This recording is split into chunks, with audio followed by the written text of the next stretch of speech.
तो hello guys, आज आप लोगों के लिए एक और न्यू सीरीज एक्सप्लेन करने वाला हूँ। ये सीरीज आप लोगों को बहुत ही ज्यादा पसंद आने वाली है क्योंकि ये series same to same demon hunter और स्ले द गॉड के टाइप की सीरीज है। यहाँ पर सिर्फ और सिर्फ मार धाड़, एक्शन और एक से बढ़कर एक हाई ग्राफिक सीन देखने को मिलने वाला है। और हमारे हीरो के पास जो पावर है वो देखकर तो आप लोग भी बिल्कुल हैरान हो जाओगे। तो चलिए जल्दी से शुरू करते हैं आज की न्यू सीरीज को। तो कहानी की शुरुआत होती है और हमें एक सी साइड एरिया दिखाया जाता है जहाँ पर लोग नॉर्मली अपनी जिंदगी गुजार रहे होते हैं और कुछ बच्चे गेम खेल रहे होते हैं, जबकि कुछ लोग वहाँ पर वॉलीबॉल के साथ खेल रहे होते हैं। और हमें दिखाया जाता है कि हमारा मेन कैरेक्टर भी वहीं पे ही मौजूद होता है और वो यहाँ पर एक कोल्ड ड्रिंक पी रहा होता है। इसका नाम है किन्यू। दूसरी तरफ हमें दिखाया जाता है कि जो लोग वॉलीबॉल खेल रहे होते हैं उनमें से गर्ल्स एक साइड होती हैं और एक साइड बॉयज होते हैं। और यहाँ पर बॉयज में से एक बंदा एक बॉल को इतना जोर से मारता है कि वो बॉल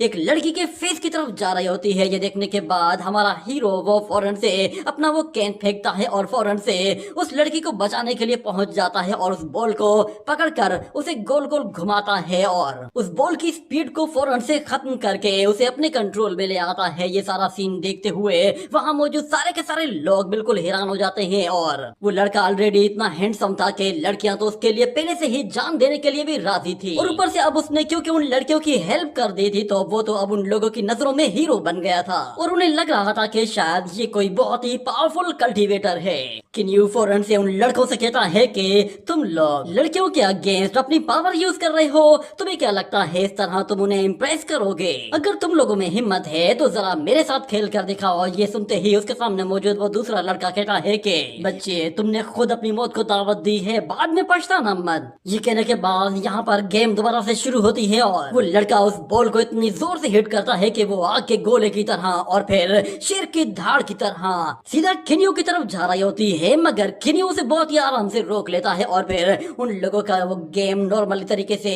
प्ले होता है। और हमें दिखाया जाता है कि उस गेम में किन्यू की साइड जितनी भी लड़कियां होती हैं वो भी काफी अच्छी प्लेयर होती हैं और किन्यू उन लोगों की हेल्प की मदद से एक गोल करने में कामयाब हो जाता है। इसी तरह वो खेल दोबारा शुरू होता है और फिर दोबारा से ही सेम वैसा ही रिजल्ट निकलता है। इस मर्तबा भी किन्यू गोल करने में कामयाब हो जाता है। ये देखकर उसके अपोनेंट्स को बहुत ही ज्यादा गुस्सा आने लगा था और हमें दिखाया जाता है कि जो उसका अपोनेंट था वो इसका कल्टीवेशन रियलम चेक करने की कोशिश करता है कि आखिर ये कौन बंदा है, मगर जब वो उसकी बॉडी को चेक करता है तो उसे पता चलता है कि इसकी बॉडी में स्पिरिचुअल पावर तो है ही नहीं, यानी कि ये एक लूजर है। वो फौरन से सब लोगों को बताता है कि ये लड़का जो यहाँ पे इतना ज्यादा शो ऑफ कर रहा है असल में इसकी बॉडी में कोई स्पिरिचुअल पावर है ही नहीं, ये बेकार में हमारा टाइम जाया कर रहा है। इसे लग रहा है कि ये कोई हीरो है। जब सब लोगों को पता चल जाता है कि उसके पास कोई स्पिरिचुअल कल्टीवेशन नहीं है, ना ही कोई स्पिरिचुअल पावर है, तो वो सब लोग उसका मजाक उड़ाना शुरू कर देते हैं। मगर हमें दिखाया जाता है किन्यू का साथ देने के लिए उसके साथी उसके सामने आ जाते हैं और उन सारे कल्टीवेटर से कहते हैं कि तुम लोग इससे दूर रहो, चाहे ये कल्टीवेशन कर सकता हो या ना कर सकता हो, मगर इसने हमारी मदद की है इसलिए हम इसे किसी सूरत तुम लोगों के आगे आने नहीं देंगे। मगर यहाँ पर किन्यू कहता है कि तुम लोग मेरी वजह से इतना परेशान मत हो, मैं वैसे भी कोई कल्टीवेटर नहीं हूँ और वैसे भी मैं हर रोज न्यूज में सुनता रहता हूँ कि आए दिन किसी न किसी कल्टीवेटर की मौत हो रही है और मैं वैसे भी अपने इस हैंडसम फेस के साथ बिला वजह कल्टीवेशन में अपना टाइम जाया नहीं करना चाहता, ना ही मैं ये चाहता हूँ कि अगले दिन मेरे मरने की खबर न्यूज पे आए। इससे तो अच्छा ये है कि मैं सुकून से किसी बेंच पे जाकर लेट जाऊं और आराम करूं। इतने में वहाँ पर बीच वॉलीबॉल का ओनर वहाँ पे आ जाता है और वो आते साथ ही किन्यू से कहता है कि आखिर तुम कहाँ चले गए थे, तुमने अपना होमवर्क कंप्लीट कर लिया है या नहीं? तो किन्यू कहता है क्या करूं, मेरे नसीब में ये होमवर्क ही लिखा हुआ है, हर वक्त होमवर्क, घर जाओ भी तो होमवर्क, बाहर जाओ भी तो होमवर्क। वो उन सब लोगों से कहता है तुम लोग कंटिन्यू रखो, मैं बाद में आकर तुम्हारे साथ खेलूंगा। इतने में वो अपने गले में लटके हुए उस नेकलेस को जैसे ही हाथ लगाता है तो अचानक से उसे कुछ विजुअल्स नजर आना शुरू हो जाते हैं जिसमें वो कुछ डीमंस को देखता है और काफी डर जाता है और अपने आसपास देखने लगता है कि क्या वाकई वाकई में यहाँ पे कोई डीमन तो नहीं आ गया, मगर जब उसे नजर आता है कि वहाँ पर कोई डीमन नहीं तो वो काफी रिलैक्स हो जाता है और अचानक से ऊपर बादल आ जाते हैं और हमें दिखाया जाता है उन बादलों के बीच में एक स्पिरिचुअल एनर्जी एक रास्ता बनाना शुरू कर देती है और हमें फिर वहाँ पर एक स्पेस रिफ्ट खुलते हुए दिखाई देती है और उस स्पेस रिफ्ट के अंदर से बहुत सारे क्रीचर्स मॉन्स्टर्स सीधा का सीधा उस शहर के ऊपर टूट पड़ते हैं। इन बीस्ट का साइज बहुत ही ज्यादा बड़ा होता है और ऊपर से काफी ज्यादा खूंखार भी होते हैं, इसीलिए शहर में पहुंचते ही वो लोगों को मारना शुरू कर देते हैं और वहां मौजूद लोगों में भगदड़ मच जाती है और हर शख्स अपनी जान बचाकर यहाँ वहां भागने की कोशिश करता है। और हमें बताया जाता है कि ये जितने भी मॉन्स्टर्स और डीमंस आए हैं ये सिर्फ और सिर्फ अभी बेसिक लेवल के मॉन्स्टर्स हैं। उन्हें देखने के बाद हमारा मेन हीरो किन्यू वो भी अपनी जान बचाकर वहां से भागने की कोशिश करता है, मगर जैसे वो नीचे गिरता है तो वो देखता है कि एक बीस्ट उसकी तरफ आ रहा है, मगर दूसरी तरफ से एक लड़की वो किसी चीज से टकरा कर नीचे गिर जाती है। यहाँ पर अचानक एक स्पिरिचुअल एनर्जी अटैक आकर उस बीस्ट को हिट करता है और किन्यू पीछे मुड़कर देखता है तो उसे वहाँ पर दो लोग नजर आते हैं। इनमें से पहले वॉरियर का नाम चेन फेंग होता है और वो असल में डोंगडा मार्शल अकेडमी का ही एक स्टूडेंट है और वो इस वक्त कल्टीवेशन रियलम के 4th लेवल में है। और दूसरा वाला बंदा जिसका नाम यूली होता है वो असल में डोंगडा स्टूडेंट काउंसिल का एक प्रेसिडेंट होता है और वो फाउंडेशन बिल्डिंग के 6th लेवल में होता है। उन्हें देखकर वहाँ मौजूद सब लोग काफी ज्यादा खुश होते हैं कि फाइनली इमोर्टल्स आ गए हैं और वो हमारी मदद करेंगे, मगर वो दोनों ही वॉरियर उस पैसेज को देखते हैं तो वो कहते हैं कि ये स्पेस रिफ्ट असल में ब्लू स्टार और अबेस दोनों को कनेक्ट कर रही है, यानी कि ये एक बहुत ही ज्यादा वीक स्पेस रिफ्ट है जहाँ से सिर्फ और सिर्फ वीक क्रीचर्स और एनिमल्स आ सकते हैं। ये कहने के बाद वो अपने वेपन्स लेकर उनकी तरफ आगे बढ़ते हैं और वो लोग कह रहे होते हैं कि आखिर ये स्पेस रिफ्ट इस सिटी के बिल्कुल बीचों बीच ओपन क्यों हुई है। इतना कहते ही वो सामने आने वाले सारे ही डीमंस को मारते हुए आगे बढ़ रहे होते हैं और यूलियस से कह रहा होता है कि ये टाइम बहस करने का नहीं है, मुझे लगता है कि ये स्पेस रिफ्ट इस वक्त ज्यादा टाइम तक नहीं रुक पाएगी और बहुत जल्दी क्लोज हो जाएगी। उन लोगों को दिखाई दे रहा होता है कि ये स्पेस रिफ्ट सिर्फ और सिर्फ लेवल 1 की स्पेस रिफ्ट है, यानी कि यहाँ से सिर्फ और सिर्फ वीकेस्ट डीमन क्लान के मेंबर्स ही एंट्री ले सकते हैं और बाकी के जितने भी पावरफुल डीमन है वो इसे क्रॉस तक नहीं कर पाएंगे। मगर चेन फेंग कहता है कि इन डीमंस को मारने के लिए तो की रिफाइनमेंट सोल्जर्स भी काफी थे, आखिर हमें यहाँ पे आने की क्या जरूरत थी। तो यूली वो फौरन से उन डीमंस की तरफ आगे बढ़ता है और अपने वेपन से उन्हें काटते हुए आगे की तरफ जाते हुए कहता है कि अगर हम लोग यहाँ पर हैं तो हम लोगों का नुकसान होने से बचाएंगे। यहाँ पर असल में बहुत सारे लोग हैं और ये डीमंस उनसे काफी ज्यादा ताकतवर हैं। मुझे नहीं लगता कि अगर हम लोग की रिफाइनर वॉरियर्स का वेट करेंगे तो तब तक ये लोग अपनी जान बचा पाएंगे। और दूसरी तरफ चेन फेंग कहता है कि ठीक है तो फिर मैं इन डीमंस को रोकता हूँ, तुम फौरन से गार्डियंस को कांटेक्ट करो। यहाँ पे हमें दिखाया जाता है कि यूली वो यहाँ पर थंडर बेस स्वॉर्ड को यूज करते हुए एक स्प्लैश अटैक रिलीज करते ही सामने मौजूद एक डीमन को उड़ा कर रख देता है, जबकि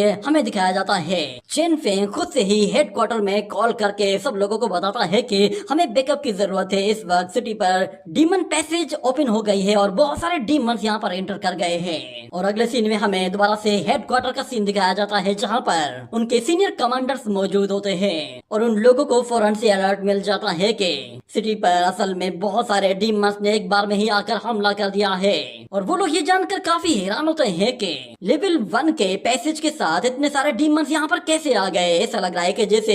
ये स्पेस रिफ्ट और भी ज्यादा एक्सपेंड होने वाली है और शायद ये लेवल 2 की तरफ जा रही है। और उसी रूम में बैठे हुए लोग ये कह रहे होते हैं कि यूली और चेन फेंग उन्हें रोक सकते हैं, मगर ये स्पेस रिफ्ट अगर ऐसे ही एक्सपेंड होती रही और लेवल 2 में चली गई तो फिर उन दोनों के लिए यहाँ पर रुकना और भी ज्यादा मुश्किल हो जाएगा, क्योंकि उस स्पेस रिफ्ट से फिर उससे भी ज्यादा और बड़े खतरनाक डीमंस आना शुरू हो जाएंगे। जबकि यूली और चेन फेंग सिर्फ और सिर्फ फाउंडेशन बिल्डिंग के 4th और 6th लेवल में है और वहाँ मौजूद जो जूनियर्स बैठे हुए होते हैं वो कंटिन्यूसली बता रहे होते हैं कि स्पेस रिफ्ट वो बहुत ही तेजी से ग्रो कर रही है। इसका मतलब ये है कि वो 2nd लेवल पर रुकने वाली नहीं है, हो सकता है कि वो 3rd लेवल तक चली जाए। इसका मतलब है अगर वो 3rd लेवल में चली जाती है तो यहाँ से फिर एक डीमन जनरल भी ट्रांसफर हो सकता है। ये सुनने के बाद वहाँ पे मौजूद उनका चीफ गार्डियन कहता है कि वहाँ आसपास जितने भी गार्डियन है उनको इन्फॉर्म करो और उन्हें कहो कि वो लोग फौरन से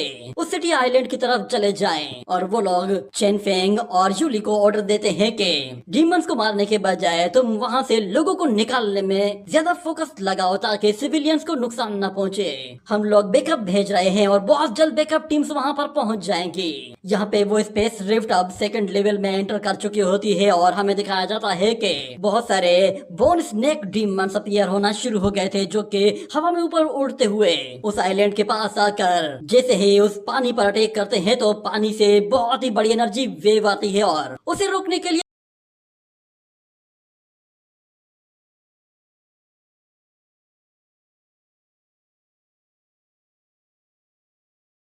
अपनी आइस पावर को यूज करते हुए उस बड़ी सी वेव को वहीं पर ही होल्ड कर लेते हैं, जिससे वो बर्फ तो टूट जाती है मगर वो वेव भी वहीं पर ही ठहर जाती है। मगर यहाँ पे मौजूद वो डीमंस रुकने का नाम नहीं ले रहे थे और शहर में मौजूद हर एक शख्स को जलाकर राख करना शुरू कर देते हैं। यहाँ तक कि कुछ ही देर के अंदर उन लोगों ने पूरे के पूरे आइलैंड को ही खंडर बनाना शुरू कर दिया था। और हमारा मेन हीरो वो जो एक जगह छुपा हुआ होता है, वो जब उन फ्लाइंग डीमंस को अपने पास आते हुए देखता है तो उसे दोबारा से वही विजुअल्स आना शुरू हो जाते हैं। और यहाँ पे हमें 10 साल पहले का सीन दिखाया जाता है, जब 10 साल पहले डीमंस ने अटैक किया था तो उस टाइम पर वो लड़का बिल्कुल बेकार हुआ करता था। उस टाइम भी उसके पास कोई कल्टीवेशन मेरिडियंस थी ही नहीं, ना ही वो कोई स्पिरिचुअल एनर्जी जनरेट कर सकता था। और उस टाइम पर उसे बचाने के लिए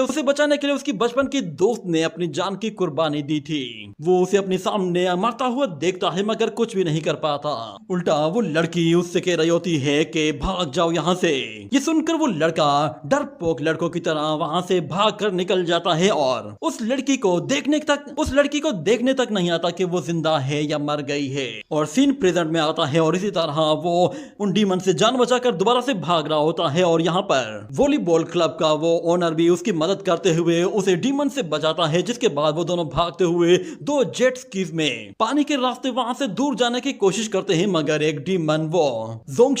जोंगशु की बोट पर हमला कर देता है। ये देखते ही किन्यू फौरन से पलट कर आता है और वो बहुत ही तेजी से उन लोगों की तरफ जा रहा था। और इससे पहले कि वो डीमन जोंगशु को मारता, किन्यू अपनी जेट्स की जोर से जाकर उससे टकराकर उसे जोंगशु के ऊपर से हटाता है और उस बोट के डिस्ट्रॉय होते ही वो डीमन भी वहीं खत्म हो जाता है। मगर यहाँ पर किन्यू वो खुद पानी के अंदर मौजूद होता है और उसे दिखाई दे रहा होता है कि वहां पे मौजूद जो डीमन से वो हर जगह आग लगा रहे हैं। ये देखकर वो फौरन से बाकी लोगों के साथ वहां से भागने की कोशिश करता है। मगर एक डीमन जो कि आइस एनर्जी अटैक कर रहा होता है और वो आइस स्टोन्स लोगों को जाकर टकरा रहे होते हैं, जिससे वो लोग इंजर्ड हो रहे थे। और उन स्टोन्स की वजह से हमारा मेन हीरो भी इंजर्ड होकर नीचे गिर पड़ता है और एक डीमन भागते हुए आता है और उसके ऊपर झपटता है। तो हमारा हीरो खुद को बचाने की कोशिश करता है मगर उसके गले पे लटका हुआ वो नेकलेस अचानक से जैसे ही उस डीमन से टकराता है तो वो हर एक चीज को फ्रीज कर देता है। और हमारे हीरो की बॉडी वो अचानक से चमकने लगती है और उसकी बॉडी से बहुत ही ज्यादा स्पिरिचुअल एनर्जी निकलना शुरू हो गई थी।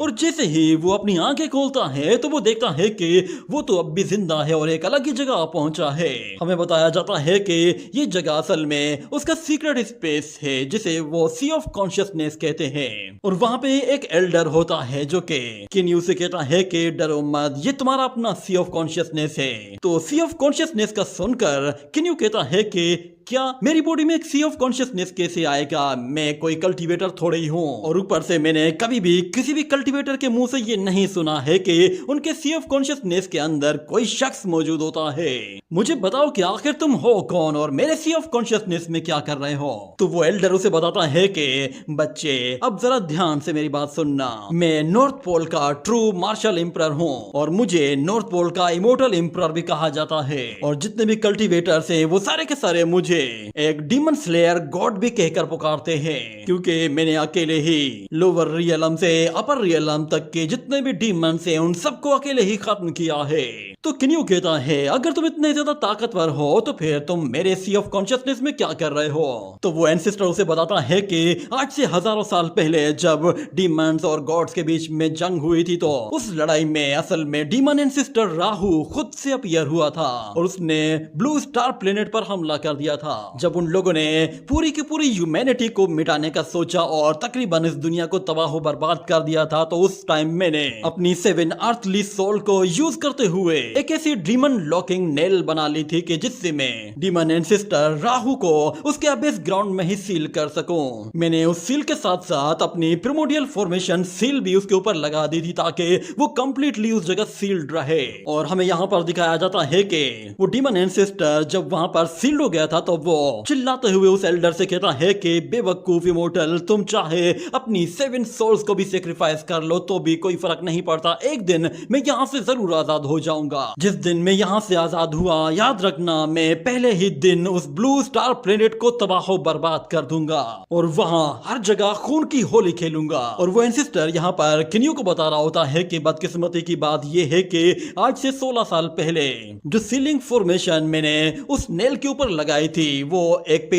पिलर के गिरने की वजह से पूरी तरह से अनलॉक हो गई है। और उसके बाद से डीमन क्लान वो अपने डीमन एंसेस्टर को आजाद कराने के लिए उन नेल्स को निकालने की कोशिश कर रहे हैं। मेरी बाकी की जितनी भी सोल्स हैं वो ट्रू मार्शल पेंडेंट्स में कन्वर्ट हो चुकी हैं। अगर तुम उस टाइम पर मेरी बॉडी के बिल्कुल करीब ना होते तो शायद मेरी ये स्पिरिट जो कि अपनी बिल्कुल आखिरी सांसें गिन रही थी वो कभी भी दोबारा सरवाइव नहीं कर पाती। मैं तुम्हारी बॉडी के अंदर ही मौजूद था पर मुझे ये मालूम नहीं था कि मैं दोबारा कब होश में आऊंगा। मगर किन्यू कहता है डीमन एंसेस्टर राहु आखिर वो कौन है? तो वो एंसेस्टर उसे बताता है कि राहु वो डीमन क्लान में अब तक का सबसे पावरफुल डीमन है और न सिर्फ वो डीमन क्लान का किंग है बल्कि सारे डीमंस उसके आगे झुकते हैं और उसे ही अपना लॉर्ड मानते हैं, चाहे वो सील्ड ही क्यों ना हो। उसके बावजूद भी वो सबका लॉर्ड बनकर सबको रूल कर रहा था। ये सुनकर किन्यू कहता है कि ओल्ड मैन, इसका मतलब ये है कि तुमने डीमन एंसेस्टर के साथ फाइट की है,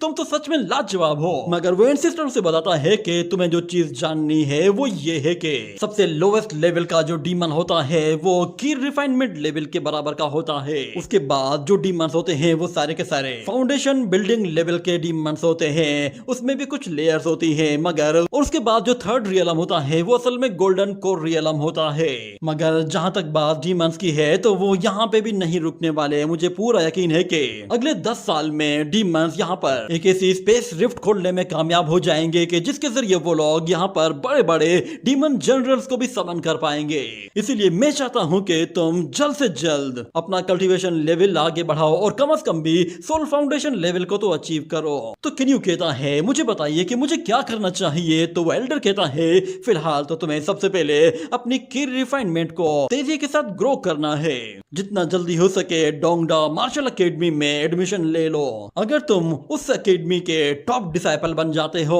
और सोल फाउंडेशन लेवल को भी अचीव कर लेते हो तो तुम 10 साल के बाद आने वाले डिजास्टर को आराम से रोक पाओगे। फिलहाल मैं अपनी कुछ स्पिरिचुअल पावर्स तुम्हें दे रहा हूँ ताकि तुम स्पिरिचुअल एनर्जी से यूज्ड टू हो जाओ। ये कहने के बाद हमें दिखाया जाता है कि किन्यू की बॉडी में जैसे ही स्पिरिचुअल एनर्जी आती है तो वो देखता है उसके ऊपर एक के बाद एक बीस्ट पड़े हुए हैं। वो फौरन से अपनी एनर्जी के जरिए उन बीस्ट को अपने ऊपर से उठाकर दूर फेंक देता है और हमें दिखाया जाता है उसकी बॉडी से बहुत ही ज्यादा स्पिरिचुअल एनर्जी निकल रही होती है और उसकी बॉडी पर भी कुछ अजीब तरह के पैटर्न्स बन गए थे। और यहाँ पे वो डीमंस जब उस लड़के को इस तरह देखते हैं तो वो फौरन से उस पर झपटने की कोशिश करते हैं। मगर किन्यू अपनी सोड निकालता है और उन डीमंस के सामने जाते ही उन्हें अपनी सोड के साथ काटना शुरू कर देता है और कहता है कि अब पता चल रहा है कि स्पिरिचुअल पावर कैसी फील होती है। उन डीमंस को मारना तो उसके लिए जैसे बच्चों का खेल हो, वो वैसे ही बहुत ही ज्यादा फास्ट होता है और ऊपर से इन पावर्स के साथ उसकी एबिलिटीज और भी ज्यादा बढ़ जाती हैं और वो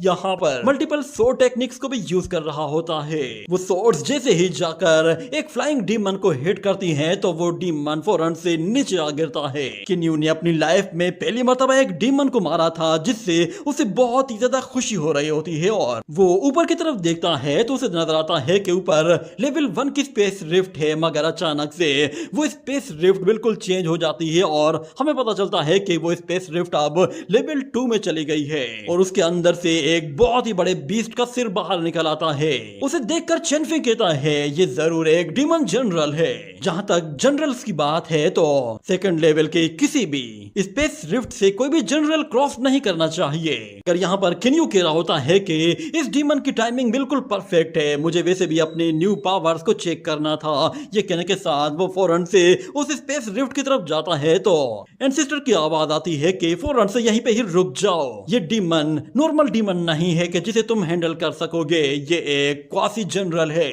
यानी कि इसे हैंडल करने के लिए तुम्हारा कल्टीवेशन लेवल कम से कम भी गोल्डन कोर लेवल का होना चाहिए। अगर तुम उसके साथ फाइट करते हो तो तुम्हारे बचने के चांसेस बिल्कुल 0 होंगे। मगर जहां तक बात उस स्पेस रिफ्ट की है तो ब्लू स्टार प्लेनेट की फोर्स वो उस स्पेस रिफ्ट को एक्सपेंड होने से रोक रही है। इसका मतलब ये है कि शायद वो जनरल यहाँ से अंदर नहीं आ पाएगा। उसे अंदर आने के लिए कम से कम भी 3rd लेवल की स्पेस रिफ्ट चाहिए होगी। ये सुनने के बाद किन्यू उस डीमन जनरल को छोड़ता है और अपनी स्वॉर्ड को दोबारा से एनर्जी से चार्ज करके छोटे लेवल के डीमंस पर जाकर हमला कर देता है। वो सारे के सारे डीमंस असल में लेवल 1 के डीमंस होते हैं, तो इसलिए उन्हें किन्यू बहुत ही आराम से मार पा रहा होता है और कहता है कि इसे लग रहा है कि जैसे एक एक करके इन डीमंस को मारकर अपना टाइम जाया करने के बजाय इन्हें एक बार में ही खत्म करना होगा। ये कहते हुए हमें दिखाया जाता है कि वो अपनी स्वॉर्ड के साथ इतनी पावरफुल लाइटनिंग जनरेट करता है कि वो सारी की सारी लाइटनिंग वहां मौजूद जितने भी वॉरियर्स होते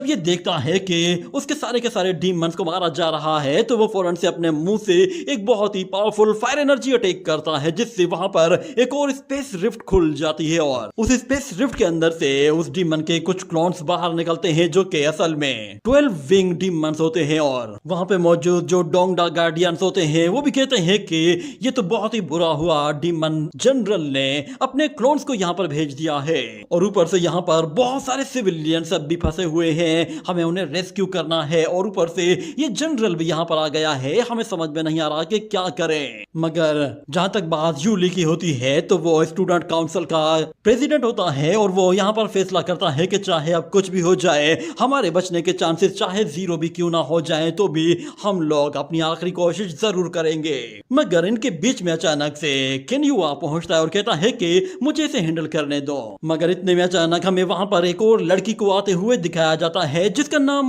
युन वुई यांग होता है और वो मार्शल सोल लेवल में होती है। जैसे ही वो नीचे आती है तो वो वाटर एट्रीब्यूट टेक्निक को यूज करते हुए वहां पर अपनी एक सोर्ड जनरेट कर लेती है और तेजी से जाते हुए वहां मौजूद जो छोटे छोटे डीमंस होते हैं पहले तो उनको एक एक करके निपटाती है और उसकी स्पीड देखकर तो वो डीमंस भी बिल्कुल चौंक गए थे। वो इतने फास्ट अटैक कर रही होती है, उन डीमंस को बचने का कोई मौका ही नहीं मिलता। उसे देखते ही वो दोनों जूनियर्स कह रहे होते हैं कि ये तो गॉड ऑफ वार युन वुई यांग है, शुक्र है कि ये इस लड़ाई में इन्वॉल्व हो रही है, इसका मतलब ये है कि अब हमारे बचने के चांसेस ज्यादा है। वुई यांग जैसे ही वहां पर अपनी तरफ 3 डीमंस को आते हुए देखती है तो वो फौरन से अपनी सोर्ड टेक्निक के जरिए इतने फास्ट अटैक करती है कि उन डीमंस को पता भी नहीं चलता और उनकी बॉडी के छोटे छोटे टुकड़े हो जाते हैं। और दूसरी तरफ हमें दिखाया जाता है कि वो डीमन जनरल उस स्पेस रिफ्ट को फोर्स करते हुए उसके अंदर से बाहर निकल आता है। तो ये देखकर वो यांग कहती है, मामूली डीमन, तुम्हें क्या लगता है कि तुम मेरे सामने इस तरह एरोगेंट हो पाओगे? यहाँ पर वो यांग अपनी ब्लूमिंग टेक्निक को यूज करती है तो नीचे खड़े हुए उसके जूनियर्स कहते हैं कि मैं अपनी लाइफ में पहली मर्तबा वो यांग को उसकी ब्लूमिंग टेक्निक यूज करते हुए देख पाऊंगा। मैं हमेशा से ब्लू स्टार सुप्रीम टेक्निक को अपनी आंखों के सामने देखना चाहता था। जैसे ही यहाँ पर वो यांग अपनी ब्लूमिंग टेक्निक को यूज करती है तो हम हर जगह फ्लावर्स ही फ्लावर्स देखते हैं और वो यांग उन सारे के सारे फ्लावर्स को यूज करते हुए उनकी सारी की सारी एनर्जी एक जगह इकट्ठी करती है और हमें दिखाया जाता है वो सारी एनर्जी उस सोर्ड से ट्रांसफर होते हुए सीधा उस डीमन को जाकर हिट करती है तो उस डीमन की बॉडी पूरी तरह से ब्लूमिंग फ्लावर से भर जाती है और वो यांग अपनी सोर्ड को थंडर लाइटनिंग से पूरी तरह से चार्ज कर लेती है। ऐसा लग रहा था कि जैसे वो अब कोई और पावरफुल अटैक करने वाली है। मगर इससे पहले कि वो हमला कर पाती, अचानक से उसे कुछ बैकलैशेस आना शुरू होते हैं और वो अपने अटैक को कंटिन्यू नहीं कर पाती और हमें दिखाया जाता है वो जैसे ही नीचे गिरती है तो उसकी बॉडी पूरी तरह से ट्रांसफॉर्म हो जाती है और वो एक छोटी बच्ची में कन्वर्ट होकर नीचे गिरने लगती है। और जैसे ही किन्यू उसे कैच करता है तो वो लड़की कहती है, तुम मुझे से घूर क्या रहे हो, फौरन से यहाँ से भागो। ये सुनते ही किन्यू उसे लेकर फौरन से वहां से दूर भागने की कोशिश करता है और हमें दिखाया जाता है कि यहाँ पे मौजूद कुछ आइस एनर्जी अटैक आकर उनको हिट करते हैं जिससे वो दोनों एक दूसरे से दूर हट जाते हैं। मगर किन्यू का वो ब्रेसलेट उस लड़की की पावर्स को फौरन से अपने अंदर एब्जॉर्ब कर लेता है, जिस पर वो लड़की भी काफी ज्यादा सरप्राइज होती है कि आखिर ये कैसे हो गया। जबकि केन्यू कहता है मुझे फील हो रहा है कि मेरी बॉडी के अंदर वार गॉड पावर आ चुकी है। हम उसकी बॉडी को पूरी तरह से एक वार गॉड में ट्रांसफॉर्म होते हुए देखते हैं, यानी कि वो पूरी तरह से एक न्यू पर्सन बन जाता है। और वो लड़की कहती है आखिर मेरी पावर्स ने इसे रिकॉग्नाइज कैसे कर लिया है। पर केन्यू कहता है क्योंकि मैं अब एक वार गॉड हूं तो मैं कह रहा हूं कि ये पावर सच में काफी लाजवाब है और तुम्हारी ब्लूमिंग टेक्निक भी सच में काफी अच्छी है। वो यहाँ पर बहुत ही ज्यादा नेचुरल एनर्जी को इकट्ठा करना शुरू कर देता है और जब वो एनर्जी पूरी तरह से चार्ज हो जाती है तो केन्यू उसके साथ मल्टी सोर्ड टेक्निक को यूज करता है, जिससे वो वहां पर बहुत सारी स्पिरिचुअल सोर्ड जनरेट करता है और ऑल थिंग ब्लूम्स शाओमैन टेक्निक को क्रिएट करते हुए उस डीमन पर यूज कर देता है। इस टेक्निक से हजारों सोर्ड्स एक साथ ही उस डीमन पर जाकर बहुत ही जोरदार हिट करती हैं और उसकी बॉडी को पूरी तरह से बीच में से चीर फाड़ कर उसके दूसरी तरफ निकल जाती हैं, जिससे उस डीमन की बॉडी एक्सप्लोड होने वाली होती है। और वो यांग कहती है जल्दी करो, इसे यहाँ से दूर हटाओ। ये सुनते ही केन्यू फौरन से उसे एक जोरदार लात मारकर हवा में ऊपर की तरफ थ्रो करता है तो उस डीमन की बॉडी हवा में ही एक्सप्लोड हो जाती है और उससे एक बहुत ही खूबसूरत नजारा देखने को मिलता है, जैसे कि आसमान पर किसी ने आतिशबाजी की हो। और उस डीमन के मरने के बाद हमें दिखाया जाता है कि वो स्पेस रिफ्ट पूरी तरह से क्लोज हो जाती है और इससे पहले कि वहां पर कोई और डीमन आता वो यांग उसे पकड़कर अपने साथ दूर ले जाती है। और दूसरी तरफ हमें एक डीमन को दिखाया जाता है जो कि अब भी जिंदा था। और फिर अगले सीन में हमें दिखाया जाता है कि जहां पर वो डीमन गिरा हुआ होता है वहां पर एक मास्क मैन भी आ जाता है और वो मास्क मैन असल में उस डीमन को जिंदा करना चाहता था ताकि वो दोबारा से अपना वो शो शुरू कर सके। इसके लिए वो फौरन से अपने एक खास किस्म के ट्रेजर का इस्तेमाल करता है और उस ट्रेजर के जरिए दोबारा से उस डीमन के अंदर जान डाल देता है। और हमें बताया जाता है इस मास्क मैन का नाम शुइसी है, 4 मून, और ये मून पवेलियन के 4 सीक्रेट गार्डियंस में से एक है। इसका कल्टीवेशन लेवल है गोल्डन कोर मिड लेवल। वो बंदा जैसे ही वहां से जाता है तो अचानक से वो डीमन जिंदा हो जाता है और फिर हमें दिखाया जाता है कि शहर में मौजूद लोग वो दोबारा से पीछे मुड़कर देखते हैं तो उन्हें अब भी कोई आवाजें सुनाई दे रही होती हैं और हम लोग वो यांग को देखते हैं जो कि केन्यू को लेकर बहुत दूर आ गई थी। और वो केन्यू से कहती है कि लगता है कि 10 साल के बाद जो तबाही आने वाली थी उसकी शुरुआत आज से ही हो गई है। तुमने मेरे सीक्रेट ट्रेजर की पावर्स को इनहेरिट किया है, इसलिए तुम्हें फौरन से ईस्टर्न यूनिवर्सिटी एकेडमी में एडमिशन लेना होगा। ये सुनकर केन्यू कहता है कि क्या फिर से उस यूनिवर्सिटी जाना होगा? क्या ये सब कुछ मुझे तुम्हारी उस टेक्निक की वजह से मिल रहा है? ये सुनते ही वो यांग उसे अपनी एनर्जी से पकड़कर एक खंबे पर दे मारती है और फिर उससे कहती है कि तुम एक नंबर के ढक्कन हो, एक तो तुम्हें मैं एडमिशन दिलवा रही हूँ और ऊपर से तुम खुद को कंपेयर कर रहे हो। तुम जानते भी हो कि उस यूनिवर्सिटी में आने वाले जितने भी लोग हैं वो अपनी जनरेशन के जीनियस माने जाते हैं। मगर केन्यू कहता है तुम अपनी पावर से एक मर्तबा फिर से यूज करने दो, उसके बाद देख लेना कि ईस्टर्न यूनिवर्सिटी में कोई भी बंदा एग्जाम में मुझे नहीं हरा सकेगा। ये सुनकर वो लड़की उसे इग्नोर करके वहां से जाने लगती है। मगर केन्यू कहता है तुम्हारी ऑल थिंग बोर्न टेक्निक को क्या मैं गॉड लेवल ट्रांसफॉर्मेशन तक प्रैक्टिस कर सकता हूँ? इतना कहने के बाद वो अपना मोबाइल निकालकर उसकी वीडियो रिकॉर्ड करने लगता है तो अचानक उसे एक जोरदार लाइटनिंग का झटका लगता है जिससे उसका मोबाइल पूरी तरह से शॉर्ट सर्किट हो जाता है। और वो लड़की उससे कहती है कि मैंने जो तुमसे कहा है उस पर अमल जरूर करना क्योंकि मैं हर वक्त तुम पर नजर रखूंगी। ये कहकर वो तो वहां से चली जाती है मगर वो बेचारा कहता है कि मुझे इस मोबाइल को खराब करने के पैसे तो दे जाओ। मगर यहाँ पर दोबारा से क्लाउड्स आना शुरू हो जाते हैं और ऐसा लग रहा था कि जैसे अब एक और स्पेस रिफ्ट खुलने वाली है। मगर वो सब लोग जमा होकर देखते हैं कि अभी जिस ड्रैगन डीमन को मारा गया था वो दोबारा से जिंदा हो गया है, जिस पर केंटियन को शक होता है कि जरूर किसी न किसी ने इसकी मदद की है। और ऊपर से वो डीमन दोबारा से जिंदा होने के बाद तो लोगों को कच्चा चबाना शुरू कर देता है। ये देखते ही सारे लोग अपनी जान बचाकर यहाँ वहां भागना शुरू कर देते हैं और हमें दिखाया जाता है कि वो डीमन रीइंकार्नेट होने के बाद तो और भी ज्यादा खतरनाक हो चुका होता है। और केन्यू को नजर आता है कि उसका ब्रेसलेट वो उसके पास नहीं बल्कि उस डीमन के सिर के ऊपर मौजूद है। जबकि यहाँ पे हमें दिखाया जाता है कि भागते भागते अचानक से एक लड़की नीचे गिर जाती है तो उसे बचाने के लिए दूसरा बंदा आना चाहता था मगर उसकी गर्लफ्रेंड कहती है क्या तुम मरना चाहते हो, छोड़ो उसे। वो लोग जैसे ही वहां से भागते हैं तो दूसरी तरफ एक गार्डियन वहां पर आ पहुंचती है और वो उस लड़की को अपनी एनर्जी के जरिए हील करती है। ये देखकर वो लेडी कहती है कि क्या तुम कोई कल्टीवेटर हो? तो वो लड़की फौरन से अपने हेयर क्लिप को निकालती है जो कि असल में बटरफ्लाई फॉर्म का होता है, और वो उस बटरफ्लाई को जैसे ही क्लिक करके उसकी एनर्जी को एक्टिवेट करती है तो वो बटरफ्लाई स्पिरिचुअल बटरफ्लाई में कन्वर्ट हो जाती है। और हमें दिखाया जाता है कि वो लड़की फौरन से उन बटरफ्लाइज के जरिए अपना गेटअप चेंज करती है। हमें इसके बारे में बताया जाता है कि इस लड़की का नाम जोंगमू है और ये डोंगडा अकेडमी की सेकंड रैंकिंग की रिफाइनमेंट लेवल की वॉरियर है। वो उन सब लोगों से कहती है कि चलो अब दफा हो जाओ यहाँ से, आसपास कहीं नजर मत आना। वो अपना चश्मा लगाकर उस डीमन के सामने खड़ी भी होती है और ऐसा लग रहा था कि जैसे अब वो उस डीमन को कच्चा चबा जाएगी। वो सब लोगों से कहती है मेरे रास्ते से दूर हट जाओ। ये कहने के बाद वो जैसे ही उसकी तरफ भागती है तो इससे पहले ही वहां पर एक और वॉरियर पहुंच जाता है और वो उस डीमन पर अपनी सोर्ड के साथ एक पावरफुल अटैक करते ही उस डीमन को इंजर्ड कर देता है। और हमें बताया जाता है कि ये वॉरियर कोई और नहीं बल्कि फेमस हान फैमिली का एक यंग मास्टर है जिसका नाम हान जी यांग है। ये बंदा भी सेकंड रैंकिंग का वॉरियर है और इसका कल्टीवेशन लेवल भी की रिफाइनमेंट थर्ड लेवल है। ये देखने के बाद उस लड़की को भी दिल में गुदगुदी होती है कि क्यों ना मैं भी थोड़ा सा शो ऑफ करूं। ये कहने के बाद वो अपने उस रैली की मदद से एक वाटर एट्रीब्यूट पावर रिलीज करते हुए जैसे ही उस डीमन पर अटैक करती है तो ऐसा लगता है जैसे उसने उस डीमन का मुंह धोया हो और उससे उस डीमन को कोई खास फर्क भी ना पड़ा हो। और हान जी यांग कहता है कि प्लीज मैडम जरा दूर रहो, तुम सिचुएशन और ज्यादा खराब कर रही हो। मगर वो लड़की उससे कहती है मैं जानती हूँ तुम मुझसे जेलस हो रहे हो क्योंकि मेरी रैंकिंग वो अब भी तुमसे काफी बेहतर है। तो वो लड़का कहता है कि वो तो सारी की सारी तुम्हारी सन ग्लास में छुपी हुई है, पता नहीं तुम यहाँ पर फैशन सेरेमनी अटेंड करने के लिए आई हो। ये कहने के बाद वो तेजी से उस डीमन की तरफ आगे बढ़ते हुए उसके करीब जाता है और उस पर बार बार अटैक करने की कोशिश करता है।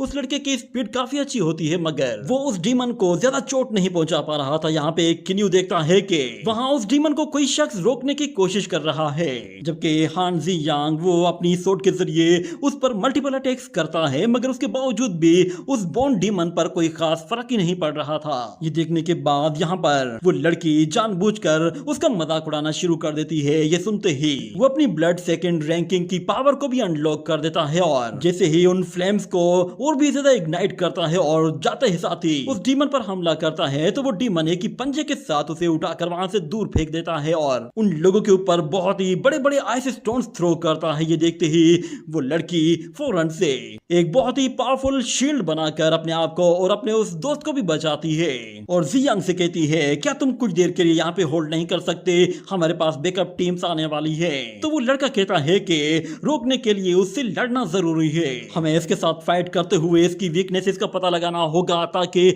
हम लोग एक सिंगल शॉट में ही इसका काम तमाम कर दें। मगर यहाँ पे हमें दिखाया जाता है कि वो डीमन एक बड़ा सा आइस स्टोन थ्रो करता है जो कि उस बैरियर को तोड़ते हुए उस लड़की की बिल्कुल आंख के सामने जाता है, उसके ग्लास से टकरा कर उस लड़की के चेहरे पर हल्का सा कट लगा देता है। यह देखकर वो लड़की भी काफी ज्यादा डर जाती है। उसे नजर आता है कि उसके चेहरे पर हल्का सा कट लगा है और उसके चेहरे से खून भी निकल आया है, तो वो और भी ज्यादा डर जाती है और इतने में वो डीमन उसके और भी ज्यादा करीब आता जा रहा होता है। किन्यू जब ये देखता है कि वो डीमन उसे खाने के लिए उसके करीब आने लगा है तो वो फौरन से उसकी तरफ भागता है और उसे वहां पर एक घर के अंदर कोई चीज पकती हुई दिखाई देती है तो वो फौरन से उसे उठा लेता है और उसे अपने साथ ले जाता है। जैसे वो डीमन उस लड़की के करीब आता है तो किन्यू पूरा का पूरा वो बर्तन उसके ऊपर उंडेल देता है, जिससे उस ड्रैगन को थोड़ी देर के लिए थोड़ी सी जलन होती है और वो उस लड़की से दूर हट जाता है और अपनी टेल से उन पे हमला करने की कोशिश करता है। तो यहाँ पर किन्यू उस लड़की को सेफली वहां से निकाल लेता है मगर वो देखता है कि वो डीमन और भी ज्यादा खतरनाक होता जा रहा है। मगर दूसरी तरफ जब जियांग आता है तो वो किन्यू को धक्का देकर दूर हटाता है और कहता है कि तुम कल्टीवेटर नहीं हो, इसलिए यहाँ पर हीरोगिरी दिखाने के लिए तुम्हारी कोई जरूरत नहीं, बेहतर है कि अपनी जान बचाकर भागो यहाँ से। और दूसरी तरफ हमें दिखाया जाता है कि वो डीमन सब कुछ तहस नहस कर रहा होता है। ये देखते ही जियांग फौरन से अपनी ब्लेड को थर्ड फॉर्म तक लेकर जाता है और थर्ड ब्लेड आर्ट के जरिए वो वहां पर एक बहुत ही पावरफुल शील्ड क्रिएट कर लेता है, जिससे वो उस डीमन के पावरफुल एनर्जी अटैक से अपने आप को और अपने दोस्तों को भी बचाता है। और किन्यू उन लोगों से कहता है तुम लोगों को क्या लगता है कि मैं यहाँ पे क्या कर रहा हूँ, तुम लोग खामखा में मुझे भी डिस्टर्ब कर रहे हो। जिस पर जियांग कहता है कि क्या तुम अब भी यहाँ पे मौजूद हो, क्या तुम मरना चाहते हो, तुम यहाँ से दफा क्यों नहीं हो जाते। इतना कहने की देर थी कि वो डीमन उस शील्ड को पूरी तरह से तहस नहस कर देता है और अपने मुंह से एक गहरी सांस लेता है तो वो आसपास की जितनी भी स्पिरिचुअल एनर्जी है सारी की सारी अपनी तरफ खींचना शुरू कर देता है, जिससे जी यांग और वो चश्मिश लड़की दोनों ही काफी ज्यादा वीकनेस फील करने लगते हैं। और क्योंकि किन्यू की बॉडी में कोई स्पिरिचुअल एनर्जी नहीं होती और उसका नेकलेस भी उसके पास नहीं होता, तो इस पर उस एनर्जी का कोई असर नहीं होता। और दूसरी तरफ वो लड़की कहती है कि लगता है ये डीमन हमारी एनर्जी को एब्जॉर्ब करके अपनी बॉडी को चार्ज कर रहा है। मगर किन्यू उन लोगों से कहता है तुम लोग इसे कुछ देर तक होल्ड करके रखो, मैं फौरन से इसके पीछे जाकर इस पर एक पावरफुल अटैक करूंगा, इसीलिए। मगर फिर वो लड़की कहती है कि ये लड़का ठीक कह रहा है, हान जियांग तुम एक काम करो कि तुम इसका ध्यान भटकाओ, मैं अपनी बटरफ्लाइज के जरिए तुम्हें प्रोटेक्ट करने की कोशिश करूंगी। इतना कहते ही वो फौरन से अपने रेलिक के जरिए एक और पावरफुल स्पिरिचुअल एनर्जी अटैक करते ही उस डीमन के एनर्जी एब्जॉर्ब करने की पावर को पूरी तरह से खत्म कर देती है। और यहाँ पे हमें दिखाया जाता है हान जियांग वो कहता है कि मुझे तुम्हारे बटरफ्लाइज की बिल्कुल भी जरूरत नहीं। वो फौरन से अपनी ब्लेड लेकर तेजी से उस डीमन की तरफ जा रहा होता है, जबकि दूसरी तरफ किन्यू भी उसी तरफ जा रहा होता है और वो उस डीमन को मारने के बिल्कुल करीब आ गया था और उसे सिर्फ और सिर्फ पहले अपना वो नेकलेस चाहिए था। यहाँ पर हान जियांग वो छोटे साइज होने की वजह से अपनी स्पीड की वजह से उस डीमन से छुप छुप कर उस पर वार कर रहा होता है, जिससे वो ज्यादा से ज्यादा टाइम किन्यू के लिए बचा रहा होता है। और इतने में किन्यू को जैसे ही मौका मिलता है तो वो अपना ब्रेसलेट हासिल करते ही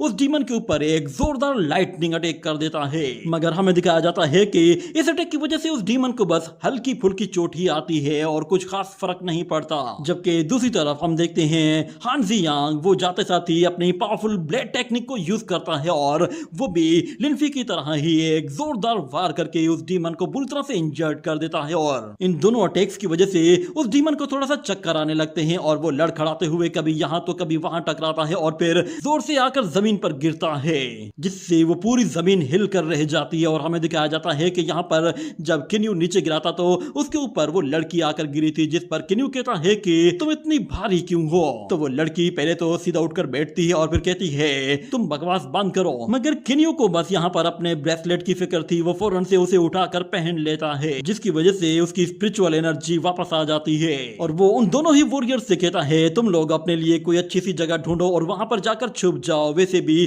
तुम लोगों ने काफी खतरनाक बैटल लड़ी है, वैसे भी ये बीस्ट तो अब हार चुका है तो मेरे भी यहाँ पे रुकने का कोई फायदा नहीं है, मैं भी चलता हूँ। ये कहकर वो जाने ही लगता है कि इतने में वो बीस्ट दोबारा से होश में आ जाता है, क्योंकि वहां पर मून पवेलियन का वो मास्टर दोबारा से अपीयर हुआ था और उसने इस मर्तबा उस ड्रैगन बीस्ट की पावर को और भी ज्यादा बढ़ा दिया था। इस तरह वो बीस्ट अब पूरी तरह से अपग्रेड हो चुका होता है और किन्यू काफी हैरान होता है कि ये डीमन मरने के बाद भी दोबारा से कैसे जिंदा हो जाता है। मगर हमें दिखाया जाता है कि वो डीमन मरने के बाद जब दोबारा जिंदा हुआ था तो अब उसका कल्टीवेशन लेवल भी अपग्रेड हो चुका था, वो अब एक मीडियम सोल्जर लेवल में आ चुका होता है और अपनी बॉडी से बोन विंग्स भी बाहर निकाल लेता है। ये देखते ही हान जियांग जैसे ही उस पर अपने अटैक करने के लिए आता है तो वो डीमन एक ही पंजे के साथ उसे धूल चढ़ा देता है और वो लड़की भी अपने रेलिक के जरिए उसका कुछ भी नहीं बिगाड़ सकती। इसी तरह वो लोग बार बार कोशिश करते हैं मगर हर मर्तबा वो डीमन उन्हें बहुत ही बुरी तरह से मारता है। जबकि यहाँ पर किन्यू वो एक जगह खड़ा होकर ये सब कुछ देख रहा होता है, मगर उसे एल्डर की आवाज आती है। वो कहता है कि किन्यू तुम्हारे ऊपर एक बहुत बड़ी जिम्मेदारी है, तुम्हें 10 साल के बाद वाले डिजास्टर को रोकना है, इसीलिए तुम्हें उसकी तैयारी पर फोकस करना चाहिए, ना कि इन छोटी बैटल्स को लड़ना चाहिए। मगर किन्यू उसकी बात नहीं मानता और उन लोगों की मदद करने के लिए फिर से उनके पास चला जाता है और कहता है कि लगता है इस मर्तबा भी मुझे ही तुम लोगों की हेल्प करनी पड़ेगी। मगर यहाँ पे भी हमें दिखाया जाता है कि जब वो उस डीमन के साथ फाइट करना शुरू ही करता है कि वो डीमन शुरू में ही उस पर भारी पड़ता है और अपनी टेल के जरिए उसे उठाकर जोर से एक दीवार पर दे मारता है और फिर उसके बाद एक जोरदार एनर्जी बीम रिलीज करता है, जिससे किन्यू अपने आप को बचाने के लिए कभी यहाँ तो कभी वहां भाग रहा होता है और उस डीमन पर अपनी पूरी ताकत से हमला करने के लिए। और इस वक्त किन्यू को लगा कि शायद वो अपनी पावरफुल स्पिरिचुअल एनर्जी के जरिए उस डीमन को हरा सकता है और उसकी स्वॉर्ड उसकी बॉडी को काट सकती है, इसीलिए वो अपना पूरा जोर लगाकर उस डीमन पर वार करता है, मगर उससे भी कोई फायदा नहीं होता। वो डीमन उसे उठाकर वहां से बहुत ही दूर उछाल फेंकता है, जिसकी वजह से किन्यू बहुत ही बुरी तरह इंजर्ड होता है, क्योंकि वो जोर से एक बड़े पत्थर से टकराया था। और वो दूसरी तरफ देखता है कि वो लड़की उस डीमन के हाथों मरने वाली है, जिसके बाद उसे थोड़ा से फ्लैशबैक्स आने लगते हैं जिसमें वो फिर से अपने बचपन को देखता है और उसे फिर से याद आता है कि उसकी बचपन की वो दोस्त उसकी वजह से ही मारी गई थी और वो उसे बचाने के बजाय वहां सिर्फ खड़े होकर तमाशा देखता रहा और अपनी जान बचाकर भाग निकला था। ये देखने के बाद वो दोबारा से उठता है और हिम्मत जुटाने की कोशिश करता है, मगर एंसेस्टर कहता है कि तुम बेवकूफ मत बनो, तुम्हारा कल्टीवेशन लेवल अभी कुछ भी नहीं है, तुम उसका मुकाबला नहीं कर सकते, तुम खामखा में अपनी जान को जाया कर दोगे। मगर किन्यू उसकी बात मानने को बिल्कुल भी तैयार नहीं होता और लड़ने के लिए दोबारा से खड़ा हो जाता है और कहता है कि मैंने अपने बचपन में जो गलती की थी वो मैं अब दोबारा दोहराना नहीं चाहता, मैं वो किन्यू नहीं बनना चाहता जो मैं बचपन में था, मुझे अब खुद को बदलना ही होगा, मैं अब दोबारा किसी को भी अपनी आंखों के सामने मरता हुआ नहीं देखूंगा। यहाँ पर फ्लैशबैक से बाहर आने के बाद वो खड़ा होने की कोशिश करता है मगर खड़ा नहीं हो पा रहा था, मगर वो फिर भी हिम्मत नहीं हारता और जैसे तैसे करके अपने पैरों पर खड़ा हो ही जाता है और उसे अपने सामने अपना ही रूप दिखाई दे रहा होता है और वो कहता है कि अब मैं वो वाला किन्यू नहीं हूँ, चाहे अब मेरी बॉडी से सारा का सारा ब्लड ही एब्जॉर्ब क्यों ना हो जाए, मैं तब तक लड़ता रहूंगा जब तक मेरे जिस्म में जान है और मैं किसी भी डीमन को अपने सामने किसी इंसान को नुकसान पहुंचाने नहीं दूंगा। और वैसे भी मेरी इन पावर्स का फायदा ही क्या अगर मैं किसी की कोई हेल्प नहीं कर सकता। तो एंसेस्टर कहता है तुम जरा अपनी हालत देखो, तुम 2-4 कदम भी नहीं चल सकते, अगर तुम दोबारा से मेरी एनर्जी को ज्यादा फोर्स करके यूज करोगे तो तुम्हारी मेरिडियंस टूट जाएंगी। तो किन्यू कहता है मुझे से कोई फर्क नहीं पड़ता, अगर मेरे होते हुए ये सब कुछ हो गया तो भी मेरे पावरफुल होने का कोई फायदा नहीं, मुझे बस तुम अपनी पावर दो, उसके बाद मैं खुद सब कुछ हैंडल करूंगा। यहाँ पे हमें दिखाया जाता है कि किन्यू वो सोर्ड जनरेट कर लेता है और उसके साथ बहुत ही तेजी से भागते हुए बहुत ज्यादा नेचुरल एनर्जी इकट्ठा करना शुरू कर देता है, जिसका मतलब होता है वो ऑल थिंग बॉल टेक्निक को यूज कर रहा है और इस टेक्निक के साथ वो उस डीमन पर एक के बाद एक वार करता है और उसे हर डायरेक्शन से चोट पहुंचा रहा होता है ताकि वो डीमन उस लड़की को छोड़ दे। किन्यू के बार बार अटैक करने के बाद भी जब वो देखता है कि उस डीमन पर कोई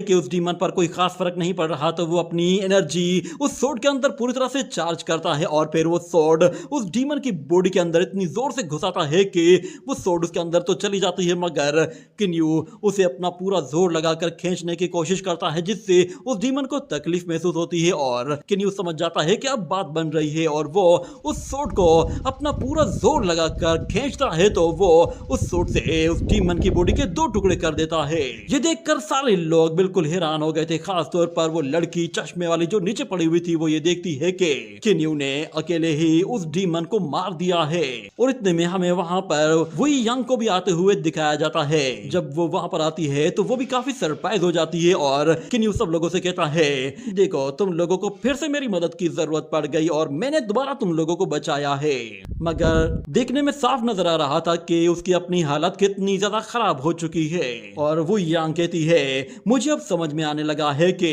ऑल थिंग ब्लूम वो इसे क्यों चूज कर रहा था, मेरी पावर्स ने इसे चोजन वन बना दिया है। ये कहने के साथ ये एपिसोड यहीं पे ही खत्म हो जाता है। इसका नेक्स्ट एपिसोड अब आप लोगों को नेक्स्ट थर्सडे को ही मिलेगा।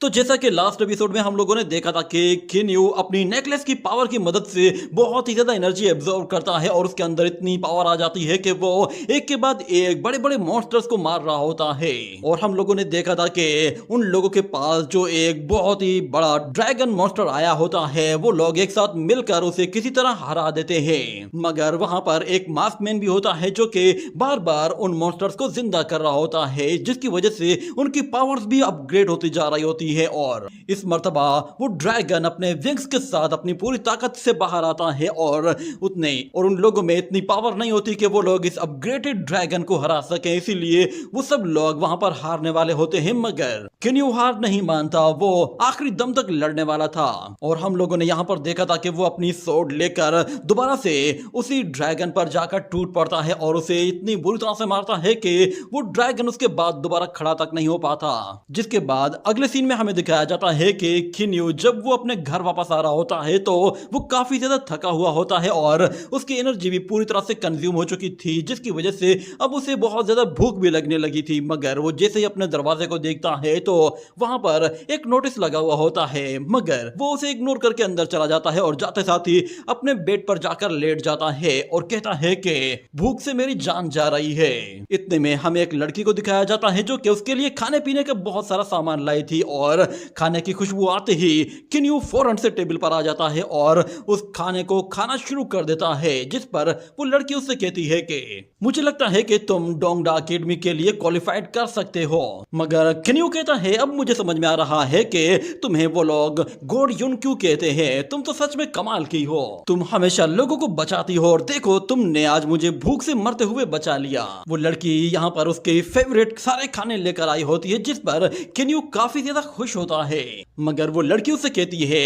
मैंने लोगों को सिर्फ इस तरह नहीं बचाना होता, मैं कुछ और बात कर रही हूँ, और पहले तुम जरा आराम से खाना खाओ, ये खाना तुम ही खाओगे इसलिए संभल कर खाओ, कहीं ऐसा ना हो कि तुम्हारे गले में कोई चीज अटक जाए। वो उसे कुछ पिल्स देते हुए कहती है कि ये पिल्स खा लेना, इससे तुम जल्द से जल्द रिकवर हो जाओगे और तुम्हारी इंजरीज भी ठीक हो जाएंगी। किन्यू वो फौरन से खा भी जाता है और कहता है कि मुझे लगा कि शायद ये मीट बॉल्स हैं, मगर फिर भी इनका टेस्ट अच्छा था। मगर वो लड़की कहती है मैं जानती हूँ तुम अब क्वालिफाइड कर सकते हो, इसलिए मैं चाहती हूँ तुम डोंगडा अकेडमी में अप्लाई करो और वहाँ तुम्हें फर्स्ट प्लेस हासिल करनी होगी, क्योंकि प्रिमोडियल बैरियर वो बहुत ही ज्यादा वीक हो चुका है और डीमंस तकरीबन 10 साल के अंदर दोबारा से एक बहुत बड़ा हमला करेंगे, और मुझे लगता है तुम ही वो चोजन वन हो जो कि हमें इस बड़ी तबाही से बचा सकते हो। ये कहने के बाद वो वहां से चली जाती है और जाते हुए कहती है कल मुझसे आकर मिल लेना, अगर तुम लेट आए तो फिर मैं तुम्हें नहीं मिलूंगी, तुम्हें कल शाम को सनसेट से पहले शाओयुआन माउंटेन में आना है। जिसके बाद ये सीन यहीं पे ही कट हो जाता है। अगले सीन में हमें दिखाया जाता है कि वो लड़का शाओयुआन माउंटेन में जा पहुंचता है और वो लड़की उससे कहती है तुम 2 मिनट लेट हो, मगर फिर हमें दिखाया जाता है वो लड़की उसे फौरन से एक जिम जैसी जगह पर लेकर जाती है जहां पर वो उसकी बॉडी की टेम्परिंग प्रैक्टिस को शुरू करती है, और वो उसे बताती है कि उसे की रिफाइनमेंट के सेकंड लेवल को अचीव करना होगा और उसके लिए वो अभी से ही अपनी प्रैक्टिस शुरू करने वाला है, क्योंकि अगर वो डोंगडा अकेडमी के लिए अप्लाई करना चाहता है तो उसके पास कम से कम भी सेकंड लेवल की रिफाइनमेंट होनी चाहिए। मगर किन्यू कहता है तुम जरूर मजाक कर रही हो, मेरे पास तो स्पिरिचुअल एनर्जी का एक जर्रा कतरा भी नहीं है, और ऊपर से तुम कह रही हो कि मुझे 15 दिनों के अंदर अपनी स्पिरिचुअल पावर को बहुत ज्यादा बढ़ाना होगा और सेकंड लेवल को भी कल्टीवेट करना होगा। मगर वो लड़की उसे बताती है तुम्हारी बॉडी के अंदर 5 स्पिरिचुअल एलिमेंट पावर है, और 5 एलिमेंट पावर वो 4 सीजन्स के साथ जुड़ी हुई होती है। इस चीज को मदर ऑफ ऑल थिंग भी कहते हैं। वो लड़की फौरन से उसकी ट्रेनिंग शुरू कर देती है और हमें दिखाया जाता है कि वो लड़का फिजिकली अपने आप को ज्यादा से ज्यादा स्ट्रॉन्ग बनाने के लिए लगातार मेहनत करता जा रहा होता है, और वो लड़की उसे बताती है जिसकी जितनी हार्ड ट्रेनिंग वो करेगा वो उतना ही ज्यादा स्ट्रॉन्ग बनेगा, और शायद उसकी किस्मत में ही यही लिखा है कि उसने आगे चलकर कल्टीवेशन की दुनिया में यही कदम रखना है और एक नई डेस्टिनी बनानी है। यहाँ पर 15 दिन जब गुजर जाते हैं तो हम देखते हैं किन्यू काफी ज्यादा स्ट्रॉन्ग बन चुका होता है और उसके अंदर अब स्पिरिचुअल पावर भी आ चुकी होती है, और साथ में वो पहले के मुकाबले में काफी ज्यादा खाना भी खाने लगा था। उस लड़की ने किन्यू को ऐसा ट्रेन किया था कि बगैर स्पिरिचुअल पावर और बगैर किसी सुपरनेचुरल पावर के साथ वो अपनी फिजिकल बॉडी को ज्यादा से ज्यादा स्ट्रॉन्ग बना सके, और उसकी स्ट्रेंथ तो अब पहले के मुकाबले में बहुत ही तेजी से बढ़ती जा रही होती है, यहाँ तक कि वो एक बड़े ट्रक के टायर को बहुत ही आसानी से घसीट पा रहा होता है, और जब वो एक बड़े से पंचिंग बैग को पंच मारता है तो हम उसकी बॉडी से जो स्पिरिचुअल एनर्जी निकलते हुए देखते हैं वो पूरे के पूरे रूम में फैल जाती है। और क्योंकि अब उसने अपनी स्पिरिचुअल पावर को अवेकन कर लिया होता है तो अगला स्टेप होता है उसकी 5 एलिमेंट पावर को अवेकन करना, यानी कि वो अब अपनी एट्रीब्यूटिक पावर्स को कल्टीवेट करना शुरू करेगा, और वो जब ये कल्टीवेशन शुरू करता है तो उसे फील होता है कि जैसे हर एक स्पिरिचुअल रूट दूसरी वाली रूट को ज्यादा स्ट्रॉन्ग बना रही है, और जब वो उन 5 एलिमेंट्स को एक जगह कंबाइन करता है तो उसकी पावर 5 टाइम्स बढ़ जाती है, जिस पर वो लड़की भी काफी सरप्राइज होती है कि तो ये है 5 एलिमेंट पावर, मैंने बिल्कुल भी नहीं सोचा था कि इसमें इतनी ज्यादा एनर्जी हो सकती है। यहाँ पर उस लड़के ने की रिफाइनमेंट के सेकंड लेवल को भी ब्रेक थ्रू कर लिया होता है, जिसके बाद वो उस लड़की से कहता है क्यों मैं हूं ना अमेजिंग, मगर वो लड़की कहती है कि हाँ बस तुमने अभी ब्रेक थ्रू करके डोंगडा अकेडमी के लिए ही क्वालिफाई किया है। इतना कहने के बाद वो उसे फौरन से उसके सीक्रेट स्पेस के अंदर लेकर जाती है जो कि उसकी ही अपनी कॉन्शियसनेस में मौजूद होता है, और उसे अपने ही कॉन्शियसनेस के अंदर एक बड़ा सा टावर दिखाई देता है और उसके अलावा वहां पर तीनों टावर्स भी होते हैं जिनके बारे में वो कहता है कि आखिर ये चारों टावर्स किस लिए हैं। और वो लड़की उसे बताती है इन 4 टावर्स का मतलब है 4 अलग अलग सीजन्स। और इसके अलावा तुम्हारे पास 5 एलिमेंट के अलावा 24 सोलर ट्रम्प्स भी मौजूद हैं। जैसे ही 4 सीजन और 5 एलिमेंट पूरी तरह से चेंज होंगे तो तुम देखोगे कि पूरा का पूरा ग्राउंड ही लाइट अप हो जाएगा। ऐसा इसलिए होगा क्योंकि मैंने तुम्हें चूज किया है और तुमने ही हमारी इनहेरिटेंस को भी अचीव किया है। मगर यहाँ से अब आगे की कल्टीवेशन तुम्हारे ऊपर डिपेंड करती है कि तुम आगे की कल्टीवेशन को कैसे चूज करते हो। एक बात अच्छी तरह से याद रखना, तुम्हें इन चारों के चारों टावर्स के अंदर जाना है और चारों को अच्छी तरह से कल्टीवेट करना है। एक बार तुम इन 4 सीजन पिलर्स के अंदर जाकर कल्टीवेशन कंप्लीट कर लो तो उसके बाद तुम्हें 5 एलिमेंट और 24 ट्रम्स को भी प्रैक्टिस करना होगा। क्योंकि तुम्हारे पास 5 स्पिरिचुअल एलिमेंट पावर है तो तुम्हें हर लेवल में स्पिरिचुअल एनर्जी की जरूरत पड़ेगी और तुम्हारे पास कम से कम भी 5 एलिमेंट स्पिरिचुअल एनर्जी की बेसिक पावर तो होनी ही चाहिए। ये सुनकर किन्यू कहता है इसका मतलब ये है कि मुझे वहां आखिर तक पहुंचने के लिए पहले ये सारा प्रोसेस कंप्लीट करना पड़ेगा। वो लड़की उसे बताती है कि हाँ ऐसा ही है, तुम्हें पहले बहुत सारे पॉइंट्स इकट्ठे करने पड़ेंगे। उसके लिए या तो तुम हार्ड ट्रेनिंग कर सकते हो या फिर पिल्स के जरिए भी ट्रेनिंग कंप्लीट कर सकते हो। इतना कहने के बाद वो फौरन से स्प्रिंग टावर की तरफ जाता है और कहता है कि फर्स्ट सीजन स्प्रिंग ही अच्छा रहेगा। अगर मैं इसके अंदर चला जाऊं तो अंदर जाते ही मेरा लर्निंग प्रोसेस शुरू हो जाएगा। वो जैसे उसे टच करता है तो वो टावर अपने आप ही एक्टिवेट हो जाता है। मगर वो लड़की उसे बताती है कि तुम्हारी स्पिरिचुअल पावर वो अब भी काफी नहीं है, इतनी कम स्पिरिचुअल पावर के साथ तुम अंदर नहीं जा पाओगे। इससे पहले कि तुम इसके अंदर जाओ तुम्हें इससे पहले हम लोग एक और टास्क देते हैं। Mother of all thing technique को यूज करने के लिए तुम एक स्वॉर्ड को भी यूज कर सकते हो क्योंकि वो टेक्निक किसी स्वॉर्ड के जरिए भी ट्रांसफॉर्म की जा सकती है। इतना कहने के बाद वो उसे एक गली में ले आती है और वहां पर वो जैसे एक दीवार पर हाथ रखती है तो वहां एक सीक्रेट फॉर्मेशन अनलॉक हो जाती है और देखते ही देखते वो दीवार अपने आप ही खुलना शुरू हो जाती है। और यहाँ पर हमें बताया जाता है कि ये जगह असल में कल्टीवेटर्स वॉकिंग स्ट्रीट है जहाँ बाकी दुनिया से बिल्कुल अलग तरह का नजारा होता है। किन्यू बहुत सारे फ्लाइंग एनिमल्स और फिशेस को देख रहा होता है कि वो हवा में उड़ रहे हैं। उसने सब पहले कभी नजारा नहीं देखा था क्योंकि उसके पास पहले स्पिरिचुअल पावर नहीं थी, तो इसीलिए वो किसी भी स्पिरिचुअल एनर्जी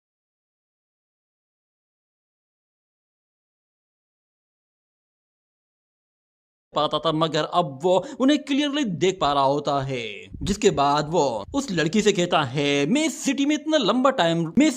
लंबे टाइम से रह रहा हूँ, मैंने कभी भी यहाँ पर ऐसी कोई चीज नहीं देखी थी। मुझे तो लगा ही नहीं था कि इस तरह की चीजें भी एग्जिस्ट करती हैं। मगर वो लड़की उसे बताती है कि ये कल्टीवेटर्स वॉकिंग स्ट्रीट है, यहाँ पर सिर्फ और सिर्फ वही कल्टीवेटर्स आ सकते हैं जिन्होंने कम से कम भी की रिफाइनमेंट स्टेज कंप्लीट किया हो। वो सारी चीजें जो कि उसे पहले बेजान नजर आया करती थी वो आज सारी की सारी उसे ऐसे ही मालूम हो रही होती हैं कि जैसे उनमें जान हो और वो अपने आप ही जिंदा हो। यहाँ तक कि वो एक फर्नेस को देखता है जो कि हिल डुल रहा होता है। उसे लगा कि शायद फर्नेस के अंदर कुछ है, मगर जब वो फर्नेस खुलता है तो उसके अंदर सिर्फ आग होती है। मगर वो लड़की उसे वहां से आगे ले जाती है और आगे हमें बताया जाता है एक बहुत बड़ा फेस बना हुआ होता है जो कि एक ब्लैक स्मिथ की शॉप का फेस था। जैसे ही वो लोग उस ब्लैक स्मिथ की शॉप के अंदर जाते हैं तो वहां पर अलग अलग तरह के वेपन्स पड़े हुए होते हैं और ऐसा लग रहा था कि जैसे वो सारे के सारे वेपन्स भी जानदार वेपन्स हैं और वो लोगों को देख भी सकते हैं। जब वो लोग अंदर की तरफ जाते हैं तो वहां वो ब्लैक स्मिथ जब उस लड़की को देखता है तो वो कहता है कि यून तो तुम आ ही गई। ये ब्लैक स्मिथ असल में एल्डर शू है जो कि एक से बढ़कर एक पावरफुल वेपन बना सकता है। और हमें बताया जाता है ये इस शॉप में 5th जनरेशन से काम कर रहा है। मतलब ये कि यहाँ की जो सबसे बेस्ट वेपन शॉप है वो इसकी ही है क्योंकि यहाँ पर एंशिएंट टाइम से लेकर अब तक के सारे वेपन्स मौजूद थे। वो लड़की यून किन्यू से कहती है तुम्हें जो भी वेपन चाहिए तुम यूज कर सकते हो। तो फिर किन्यू कहता है ठीक है, तो फिर मैं भी कंजूसी नहीं करूंगा। वो फौरन से उस शॉप ओनर से कहता है तुम्हारे पास जो सबसे कीमती ट्रेजर है वही दिखाओ। इतना कहने के बाद वो बंदा उसे अपने साथ अंदर की तरफ ले जाता है और उसे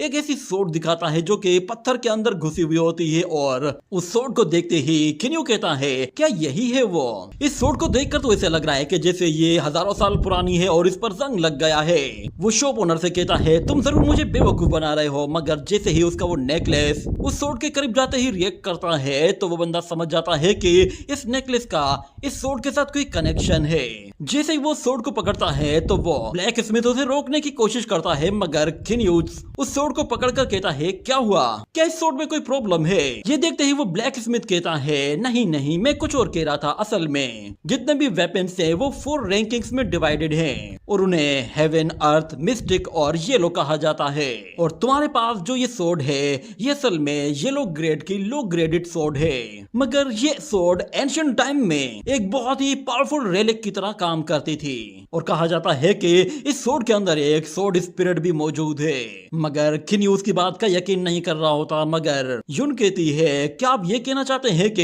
ये एक एंशिएंट लेजेंडरी सोड है? इसका मतलब तो फिर ये है कि ये सोड इस लड़के को बिल्कुल सूट करेगी क्योंकि इसके पास 5 एलिमेंट स्पिरिचुअल पावर है। मगर किन्यू कहता है नहीं, मुझे इस तरह की सोड्स नहीं चाहिए, ये मुझे बिल्कुल बेकार लग रही है। मुझे लगता है इससे तो मैं कोई डिश भी नहीं कट कर सकता, किसी डीमन को मारना तो बहुत दूर की बात है। वो उस लड़की के पास आकर कहता है कि मुझे लगता है कि शायद तुम माउंटेन से नीचे गई हो, उसके बाद से तुम्हारा टेस्ट बिल्कुल खराब हो गया है। अगर तुम्हारे पास पैसे नहीं हैं तो मुझे बता देती, मैं अपने साथ कुछ अच्छे पैसे ले आता ताकि हमें यहाँ पर कोई अच्छा सा वेपन तो मिल जाता। वो यहाँ पर उस लड़की को इतना गुस्सा दिला रहा होता है कि आहिस्ता आहिस्ता उस लड़की की बॉडी के अंदर से वुडन एलिमेंट स्पिरिचुअल पावर निकलना शुरू हो जाती है और वो जैसे ही चिल्लाना शुरू करती है कि बकवास बंद करो, तो अचानक वो देखती है कि उसकी स्पिरिचुअल एनर्जी वो किन्यू के उस नेकलेस के अंदर एब्जॉर्ब हो गई है, जिस पर किन्यू खुद भी हैरान हो जाता है और कहता है आखिर ये किस तरह की पावर है?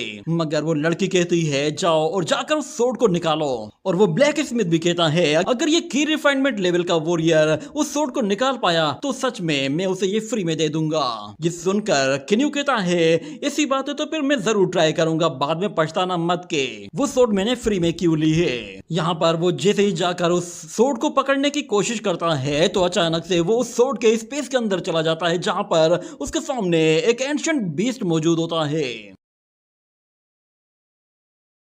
किन्यू जैसे ही उस बीस्ट को देखता है तो वो काफी सरप्राइज होता है और कहता है कि ये एंशिएंट बीस्ट यहाँ पर कैसे आ गया। मगर इतने में अचानक वो एंसेस्टर भी वहां पर आ जाता है और कहता है कि ये तो वही एंशिएंट बीस्ट है जिसे मैंने मारा था। और किन्यू कहता है ब्रदर तुम इसे जानते हो? तो वो एंसेस्टर उसे बताता है कि एंशिएंट टाइम में मैंने इस बीस्ट को अपने एक ही स्लैश अटैक के साथ खत्म कर दिया था, मगर लगता है कि शायद इस बीस्ट की रेनमेट सोल वो मेरी सोड के अंदर चली गई है। ऐसा लग रहा है कि जैसे ये स्पिरिट बीस्ट हजारों सालों से इसके अंदर था और अब ये एक स्पिरिट बीस्ट बन चुका है। अगर तुम इसे हरा देते हो या फिर इसे मार देते हो तो तुम इस सोड को इजीली यूज कर सकते हो। तो किन्यू कहता है एंशिएंट डीमन बीस्ट के साथ मैं भला कैसे फाइट कर सकता हूँ? तो वो एंसेस्टर उसे बताता है कि इस एंशिएंट बीस्ट को इस सोड के अंदर हजारों साल गुजर चुके हैं, इसीलिए अब ये बहुत ही ज्यादा वीक हो चुका है। यूं समझ लो कि ये बस अपनी सोल का थोड़ा सा हिस्सा बाकी रह गया है। ये सुनकर किन्यू कहता है अगर ऐसा है तो फिर क्यों ना मैं इसे एक ही पंच के साथ हमेशा के लिए रुखसत कर दूं। इतना कहते ही वो अपनी सोड निकालकर तेजी से उस बीस्ट की तरफ भागना शुरू करता है, मगर वो बीस्ट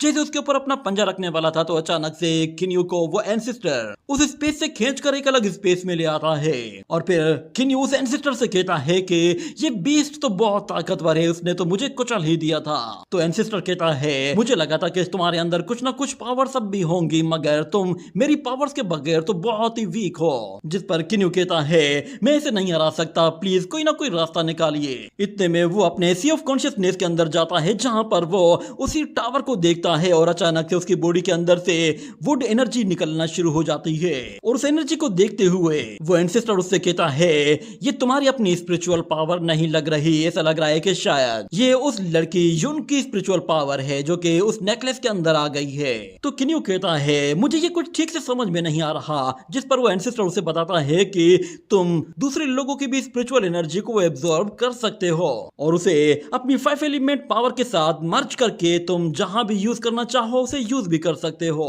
ये सुनकर किन्यू काफी ज्यादा सरप्राइज होता है कि ये तो बहुत ही अच्छी बात है कि मैं लोगों से भी पावर्स ले सकता हूँ। मुझे बताइए क्या मैं अपने मुंह के जरिए भी उन लोगों की पावर्स को खींच सकता हूँ? अगर ऐसा है तो मैं नेक्स्ट टाइम जब भी डीमंस के साथ फाइट करूंगा तो मैं उनके मुंह के सामने जाकर खड़ा हो जाऊंगा। मगर मगर उस एल्डर को उसकी बातें बिल्कुल बचकानी लग रही होती हैं और वो उसके सर पे थप्पड़ मारते हुए कहता है, बकवास बंद करो, तुम ऐसा बिल्कुल भी नहीं कर सकते। तुम्हें सिर्फ और सिर्फ एक ही चीज पर फोकस करना है कि तुम्हें 10 साल के अंदर अंदर स्पिरिट ट्रांसफॉर्मेशन लेवल को ब्रेक थ्रू करना है। और तुम्हें क्या लगता है कि मैंने इस चीज की कोई तैयारी नहीं की होगी? मैंने तुम्हारे लिए कुछ चीज बनाई है। ये प्लेटफॉर्म असल में तुम्हारी बॉडी से तुम्हारी स्पिरिचुअल एनर्जी को बाहर निकाल सकता है, खासतौर पर तब जब तुम इमोशनली बहुत ही ज्यादा वायलेंट हो जाओ। जब तुम अपनी बॉडी से वो एनर्जी रिलीज करोगे तो वो एनर्जी तुम्हारी पावर बन जाएगी। तुमने देखा होगा जब तुमने उस मार्शल गॉड युन को गुस्सा दिलाया था तो उसकी बॉडी से भी स्पिरिचुअल एनर्जी रिलीज हुई थी।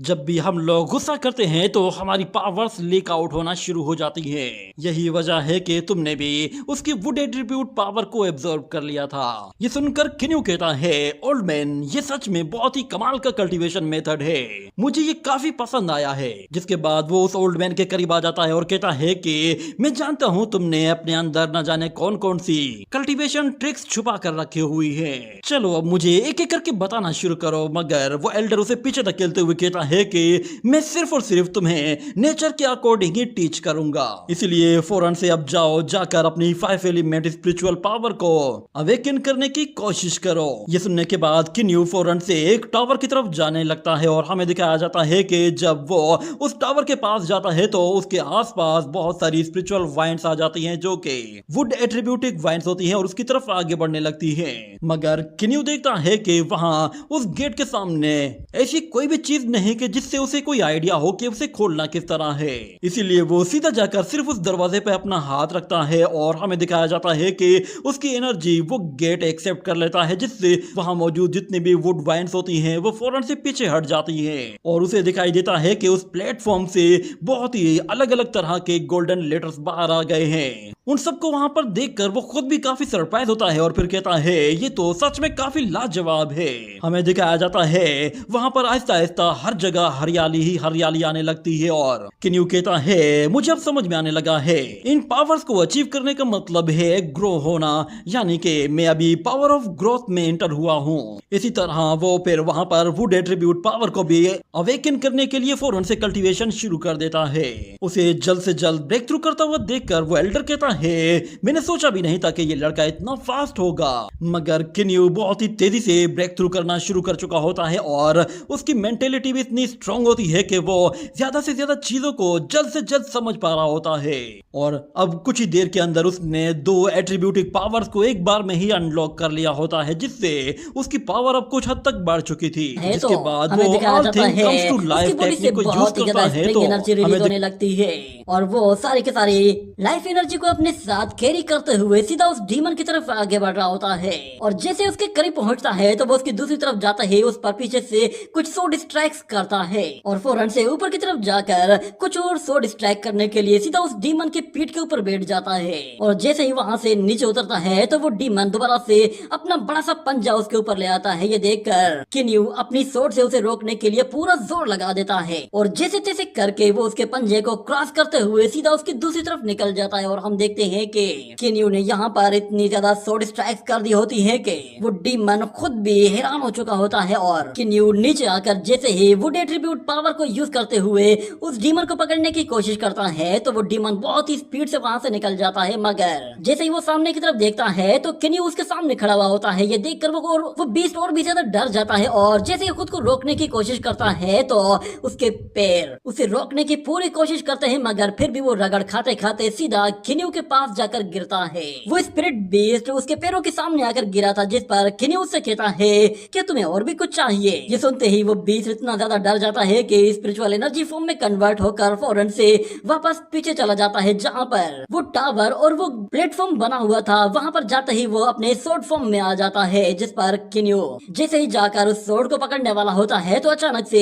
एक स्पिरिचुअल बॉडी वहाँ पर उस सोर्ड को पकड़कर आगे की तरफ चले जाती है और किन्यू देखता है वहाँ पर उसके अलावा भी और भी बहुत सारे लोग मौजूद है जो कि उस सोर्ड को यूज करते हुए बहुत सारे डीमंस के साथ फाइट कर रहे हैं। ये देखकर किन्यू कहता है कि आखिर ये कौन लोग हैं, जिस पर वो एल्डर बताता है कि ये सारे के सारे वो लोग हैं जिन्होंने हमसे पहले सोर्ड को यूज किया है और ये अपने टाइम में इतने ताकतवर हुआ करते थे कि ये एक ही सिंगल सोर्ड स्ट्राइक के साथ न जाने कितने ही डीमंस को मार दिया करते थे। इन लोगों ने मेरे साथ मिलकर न जाने कितने लंबे टाइम तक ह्यूमैनिटी को प्रोटेक्ट किया है। तो किन्यू देख रहा होता है कि वहाँ पर डीमंस वो एक बड़े बड़े झुंड के फॉर्म में आ रहे होते हैं, जिस पर किन्यू उस एल्डर से कहता है कि आखिर आप लोग इन डीमंस से डरकर भागे क्यों नहीं। तो वो एल्डर कहता है कि हम लोग चाहते तो वहाँ से भाग भी जाते, मगर हमारे पीछे 10,000 घर मौजूद थे और अगर हम लोग चले जाते तो हमारे पीछे मौजूद सारे के सारे घर वो राख का ढेर बन जाते। यही वजह है कि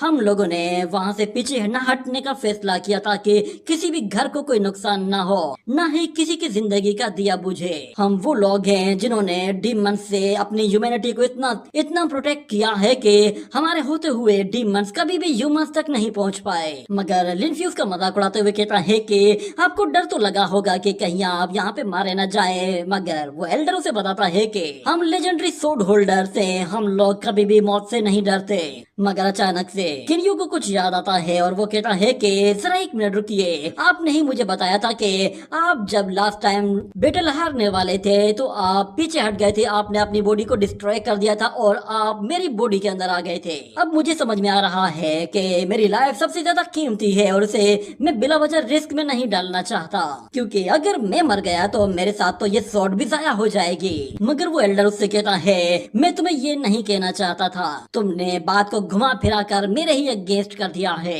मगर किन्यू से कहता है कि चलो हम लोग आपस में एक बेट लगाते हैं, अगर हमारी कभी भी इतने सारा डीमंस के साथ फाइट हुई और डीमंस हमारे मुकाबले में 50% ज्यादा हुए तो मैं पहली फुर्सत में ही वहाँ से भागकर जान बचाऊंगा और मैं तुम्हें भागने का इंचार्ज बना रहा हूँ, तुम्हें ही रास्ता ढूंढकर मुझे बाहर निकालना होगा। ये कहते हुए वो उसकी बॉडी के अंदर से उसकी स्पिरिट पावर को भी एब्जॉर्ब करते हुए अपनी एट्रीब्यूटिक पावर को बढ़ाना शुरू कर देता है, जिस पर वो एल्डर कहता है ये तुम क्या कर रहे हो, तुम मुझे चोट पहुंचा रहे हो। तो फिर किन्यू कहता है हाँ मैं जानता हूँ, मैं बस अपनी 5 स्पिरिचुअल एनर्जी को और भी ज्यादा सिक्योर रखना चाहता हूँ, इसीलिए मैं तुम्हारी पावर यूज करने वाला हूँ। अब मुझसे शर्त लगा लो, क्या मैं इसे निकाल पाऊंगा या नहीं। ये कहने के बाद वो जैसे उस सोर्ड को पकड़ता है तो उसके साथ हमें सारे के सारे एंशिएंट लोगों के हाथ दिखाई देते हैं और जैसे ही वो उस सोर्ड को खींचता है तो वो प्रेजेंट टाइम में भी उस पत्थर के अंदर से उस सोर्ड को खींचकर निकाल लेता है, जिस पर एल्डर शू बिल्कुल हैरान हो गया था कि आखिर ये इसने कैसे कर दिया।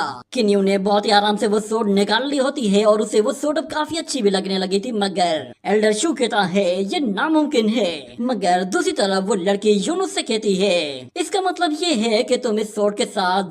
ज्यादा से ज्यादा ग्रो कर सकते हो, उम्मीद है तुम इस सोर्ड का अच्छे से इस्तेमाल करोगे। और किन्यू भी उस सोर्ड को यूज करने के बाद फौरन से अपनी पीठ पर लटका देता है तो वो सोर्ड उसके साथ काफी अच्छी तरह से फिट हो जाती है और वो चुटकी बजाता ही उस सोर्ड को गायब भी कर देता है। और उसके जाने के बाद वो ब्लैक स्मिथ कह रहा होता है सच में मेरा बहुत नुकसान हो गया, आज से पहले कभी भी इतना लॉस नहीं हुआ था, इससे अच्छा तो ये होता कि मैं उसे थोड़ा सा डिस्काउंट दे देता, कम से कम मुझे कुछ ना कुछ तो मिल जाता। अब तो फ्री में वो लड़का सोर्ड ले गया। किन्यू वो रास्ते से जाते हुए आसपास मौजूद पौधों की वुड एट्रीब्यूट पावर को भी खींचते हुए जा रहा होता है और वहाँ एक और लड़का मौजूद होता है जो कि किन्यू को देखने के बाद वापस से उस ब्लैक स्मिथ के पास आता है और उससे कहता है कि यहाँ पे कुछ हुआ है क्या, मुझे कुछ शोर सुनाई दे रहा था। तो एल्डर शू कहता है हमारी बदकिस्मती देखो, एक फिशरमैन आया था और वो हमारी सबसे कीमती स्वॉर्ड फ्री में ले गया है। तुम जरा एक मतलब अपनी हालत देखो, तुम्हारे पास बेकार और निकम्मे लग रहे हो, तुम एक मामूली सा वेपन भी ठीक से नहीं बना पा रहे।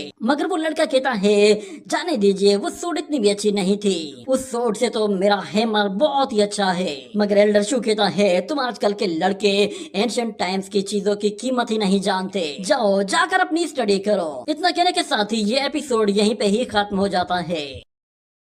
तो जैसा कि लास्ट एपिसोड में हम लोगों ने देखा था कि किन्यू वो अब यूनशाओ के साथ ट्रेनिंग करना शुरू कर चुका होता है, यहाँ तक कि यूनशाओ उसे एक ब्लैक स्मिथ की शॉप में लेकर जाती है, जहाँ पर वो ब्लैक स्मिथ उसे एक एंशिएंट सोर्ड दिखाता है। उस एंशिएंट सोर्ड को जैसे ही किन्यू पकड़ता है तो वो फौरन से उसके सी ऑफ कॉन्शियसनेस में चला जाता है, जहाँ पर एक स्पिरिट बीस्ट मौजूद होता है और जेनवू से बताता है कि इस स्पिरिट बीस्ट को उसने हजारों साल पहले मारा था, मगर उसकी स्पिरिट वो इस सोर्ड के अंदर लॉक हो गई है। अब उसे उसे उस बीस्ट को हर हाल में मारना होगा, तभी वो इस सोर्ड को हासिल कर पाएगा। और उसके लिए वो उसकी कुछ हेल्प भी करता है ताकि वो उसकी कल्टीवेशन को थोड़ा सा अपग्रेड कर सके। किन्यू यहाँ पर अपनी न्यू पावर्स को अनलॉक करने के लिए पहले एक सीजन टावर के अंदर चला जाता है, जहाँ पर वो एट्रीब्यूट पावर को अवेकन करने में कामयाब हो जाता है। और फिर हमें दिखाया जाता है कि वो उसी सोर्ड के साथ उस बीस्ट को बहुत ही आसानी से मार देता है, जिसकी वजह से वो बीस्ट वहाँ से गायब भी हो जाता है और किन्यू बहुत ही आसानी से वो सोर्ड हासिल कर लेता है।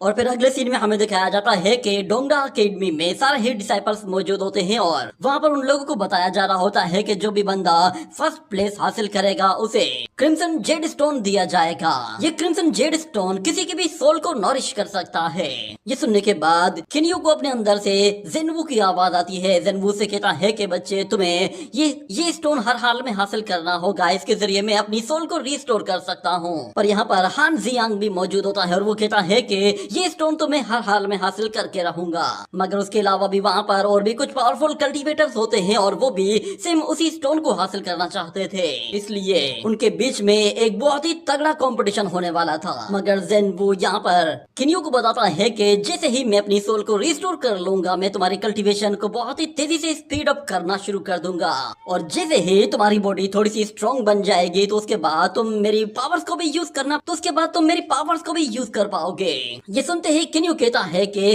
ठीक है, तो फिर आज से तुम मेरे बिग ब्रदर हो। वो दोबारा से किन्यू से पूछता है, क्या वाकई में इस ट्रेजर को खाने से तुम्हारी सोल नॉरिश हो जाएगी या फिर तुम बिला वजह में मेरा टाइम वेस्ट कर रहे हो? कहीं ऐसा ना हो कि तुम ये बिला वजह स्टोन जाया कर दो। ये सुनकर जेनवू गुस्से में आ जाता है और कहता है, तुम्हें मेरी थोड़ी सी रेस्पेक्ट करनी चाहिए। मैं जानता हूँ तुमने फिर से बहाने से मेरी थोड़ी सी एनर्जी एब्जॉर्ब कर ली है। ये कहने के बाद यहाँ पर किन्यू फौरन से अपनी एनर्जी जनरेट करते हुए कहता है कि 5 एलिमेंट स्पिरिचुअल पावर सच में काफी रिलायबल है। ये कहने के साथ ये सीन यहीं पे ही कट हो जाता है। अगले सीन में हमें दिखाया जाता है कि किन्यू जब वो वहाँ से गुजर रहा था तो अचानक उसके पास से एक ऐसा बंदा गुजरता है जिसका ऑरा बहुत ही अजीब सा होता है और किन्यू पलट कर उसकी तरफ देखता है और कहता है, ये कौन है? और इसका ऑरा बहुत ही ज्यादा अजीब सा है। ये कोई नॉर्मल कल्टीवेटर बिल्कुल भी नहीं लग रहा। अगले सीन में हमें दिखाया जाता है वो लोग एक बड़े से हॉल में बैठे हुए होते हैं जहाँ पर उनका एग्जाम लिया जाना था और सब लोग इंतजार कर रहे थे कि आखिर मास्टर कब आएगा। और जैसे ही मास्टर वहाँ पर आता है तो वो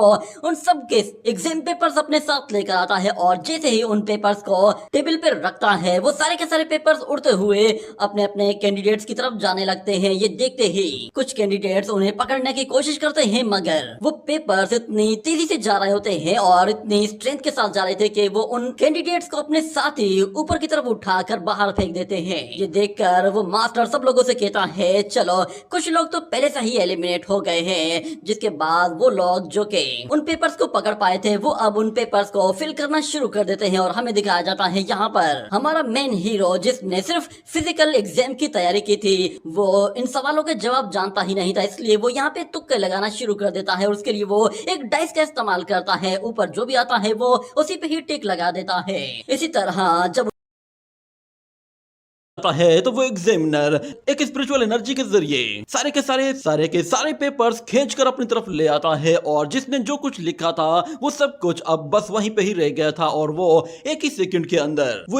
अंदर उनके पेपर्स चेक करके उन्हें वापस लौटा भी देता है और कहता है कि चलो अपना रिजल्ट देख लो। यहाँ पर किन्यू वो अपना रिजल्ट चेक करता है तो उसे सिर्फ और सिर्फ 9 नंबर मिले होते हैं, जिस पर उसे काफी शर्मिंदगी होती है और हान जियांग भी उसे देखकर उसका मजाक उड़ाने लगता है। मगर किन्यू कहता है कि इतनी भी क्या जल्दी है, वैसे भी फिजिकल एग्जाम तो अभी बाकी है। जिसके बाद ये सीन यहीं कट होता है। अगले सीन में हमें दोबारा से मून पवेलियन का सीन दिखाया जाता है जहां पर कुछ मून पवेलियन गार्डियंस बैठे हुए होते हैं और वो लोग आपस में उस एग्जाम की बात कर रहे थे और एक मास्कमैन कहता है ब्लड सी साइड पॉइजन वो पूरी तरह से ओपन कर दिया गया है। मगर समझ में नहीं आ रही कि मार्शल गॉड्स वो अभी तक अपीयर क्यों नहीं हुए। यहाँ पर मार्शल गॉड्स असल में डोंगडा अकेडमी के पावरफुल कल्टीवेटर्स को ही कहा जाता है और वहाँ मौजूद एक मास्क गर्ल वो दूसरे मास्क मैन शूसी से कहती है कि तुम तो इस मिशन को लीड कर रहे हो, इसलिए सब कुछ अपने हिसाब से ही करो, कहीं ऐसा ना हो कि फिर कोई प्रॉब्लम हो जाए और तुम उसके लिए हमें ब्लेम करो। मगर उनका सीनियर वो उन लोगों से कहता है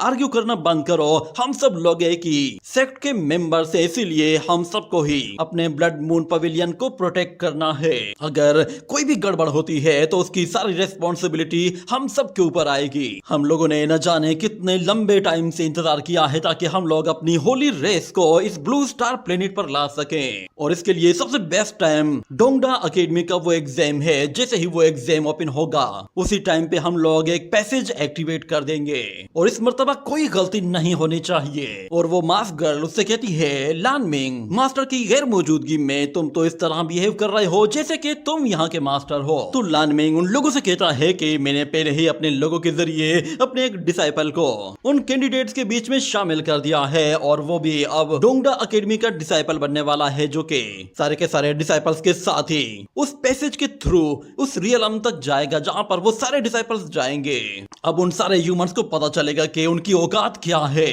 अगले सीन में हमें दोबारा से उन लोगों को दिखाया जाता है। उनका मास्टर उन लोगों से कह रहा होता है कि अब तुम लोगों का जो एग्जाम है वो डीमन हंटिंग का है। तुम्हें एक ऐसे ग्राउंड में भेजा जाएगा जहां पर बहुत सारे डीमंस होंगे, और जितने डीमंस को तुम लोग मारोगे तुम लोगों को रियल टाइम में तुम्हारा स्कोर्स मिलता जाएगा, और जो बंदा जितने ज्यादा पॉइंट्स इकट्ठे करेगा उसे उतनी ही अच्छी रैंकिंग मिलेगी। ये कहने के साथ वो उन लोगों को फौरन से एक टेलीपोर्टेशन फॉर्मेशन के जरिए वहां से उस पोर्टल के अंदर भेज देता है, जिससे वो सारे के सारे लोग एक सीक्रेट रियलम में जा पहुंचते हैं जहां पर एक बहुत बड़ा डोमेन होता है, और उस डोमेन के अंदर बहुत सारे स्पिरिचुअल बीस्ट होते हैं, और उन्हें बताया जाता है कि उन लोगों को ज्यादा से ज्यादा डीमंस का सफाया करना है। ज्यादा पावरफुल डीमन को मारने के पॉइंट ज्यादा होंगे, और जो सबसे कमजोर से कमजोर डीमन यहाँ पर होगा वो भी कम से कम भी मिड स्टेज सोल्जर रियलम में होगा, यानी कि वो सेकंड लेवल का बीस्ट होगा। और उन लोगों को ये भी बता दिया जाता है कि उन लोगों के पास टाइम सिर्फ 1 घंटे का है, और ये सब कुछ सिर्फ 1 घंटे के अंदर ही कंप्लीट करना है। इतना कहने के बाद सारे ही लोग वहां मौजूद डीमंस की तरफ दौड़ना शुरू कर देते हैं, और एक एक करके उन्हें मारना शुरू कर देते हैं ताकि उन्हें ज्यादा से ज्यादा पॉइंट्स मिल सके। जबकि हमारा हीरो किन्यू वो एक दरख्त के ऊपर खड़ा होकर कुछ देखने की कोशिश करता है। उसे वहां पर कोई डीमन बेस नजर नहीं आ रहा था, जिस पर वो कहता है कि शुक्र है कि युनशो ने मुझे कॉम्बैट स्किल्स सिखा दिए थे, आज वो सारे कॉम्बैट स्किल्स में यहाँ पे यूज करने जा रहा हूँ। पर इतने में अचानक उसकी नजर एक और कल्टीवेटर पर पड़ती है, जिसे चारों तरफ से बहुत सारे डीमंस ने घेर रखा होता है। मगर किन्यू देखता है कि वो लड़का तो बहुत ही आसानी से उन डेमोनिक बीस्ट को डराते हुए उनसे आगे जा रहा है, जिस पर उसे काफी हैरानी होती है, और वो कहता है कि लगता है ये लो लेवल के बीस्ट है, शायद मैं भी इसके साथ यहाँ से आसानी से क्रॉस कर सकता हूँ। ये कहने के साथ वो जैसे ही नीचे जाता है तो वो बीस्ट उसे देख लेते हैं और उस पर देखते ही घुर्राना शुरू कर देते हैं, जिस पर किन्यू को समझ में आ जाता है कि शायद यहाँ से निकलना आसान नहीं होगा। वो बीस्ट जैसे ही उस पर हमला करता है तो किन्यू अपनी एक ही सोड स्ट्राइक के साथ उस बीस्ट के टुकड़े टुकड़े कर देता है। वो फौरन से एक बीस्ट को जोर से लात मारते हुए उछालकर दूर की तरफ फेंक देता है, जिसके बाद वो बाकी बीस्ट को मारने के लिए अपनी सोड निकाल लेता है और कहता है कि लगता है अब ऐसे ही आगे बढ़ना पड़ेगा। ये कहने के साथ वो अपनी सोड के साथ उन सारे ही बीस्ट को एक एक करके मार डालता है, जिससे अब उसके रास्ते में मौजूद जितने भी बीस्ट थे वो खत्म हो चुके थे। अब वो आराम से आगे जा सकता था। मगर हमें दिखाया जाता है उन बीस्ट को मारने की वजह से उसे काफी ज्यादा पॉइंट्स भी मिले थे और उसकी रैंकिंग ऊपर की तरफ चली गई थी। और दूसरी तरफ हमें दिखाया जाता है एक और डीमन बीस्ट जो कि किसी पर घुर्रा रहा होता है और उसके सामने मौजूद बंदा वो चिल्लाते हुए कहता है कि प्लीज मेरी तरफ मत आना। मगर वो बीस्ट बिल्कुल भी रहम दिखाने वाला नहीं था। वो बहुत ही तेजी से उसकी तरफ आगे बढ़ने लगता है, जिस पर वो बंदा अचानक बहुत ज्यादा डर जाता है और जैसे ही वो बीस्ट उसके ऊपर आ पहुंचता है तो वो अचानक से अपनी बॉडी से बहुत ही ज्यादा एनर्जी रिलीज करता है, जिसकी वजह से वो बीस्ट बहुत ज्यादा डर के वहां से पीछे हटता है। मगर इतने में वो मोटा लड़का अपना वेपन बाहर निकाल लेता है और कहता है कि अब बहुत देर हो चुकी है। ये कहते ही वो अपना वो जायंट वेपन उसके सर पर दे मारता है, जिससे वो एक ही अटैक में उसका काम तमाम कर देता है।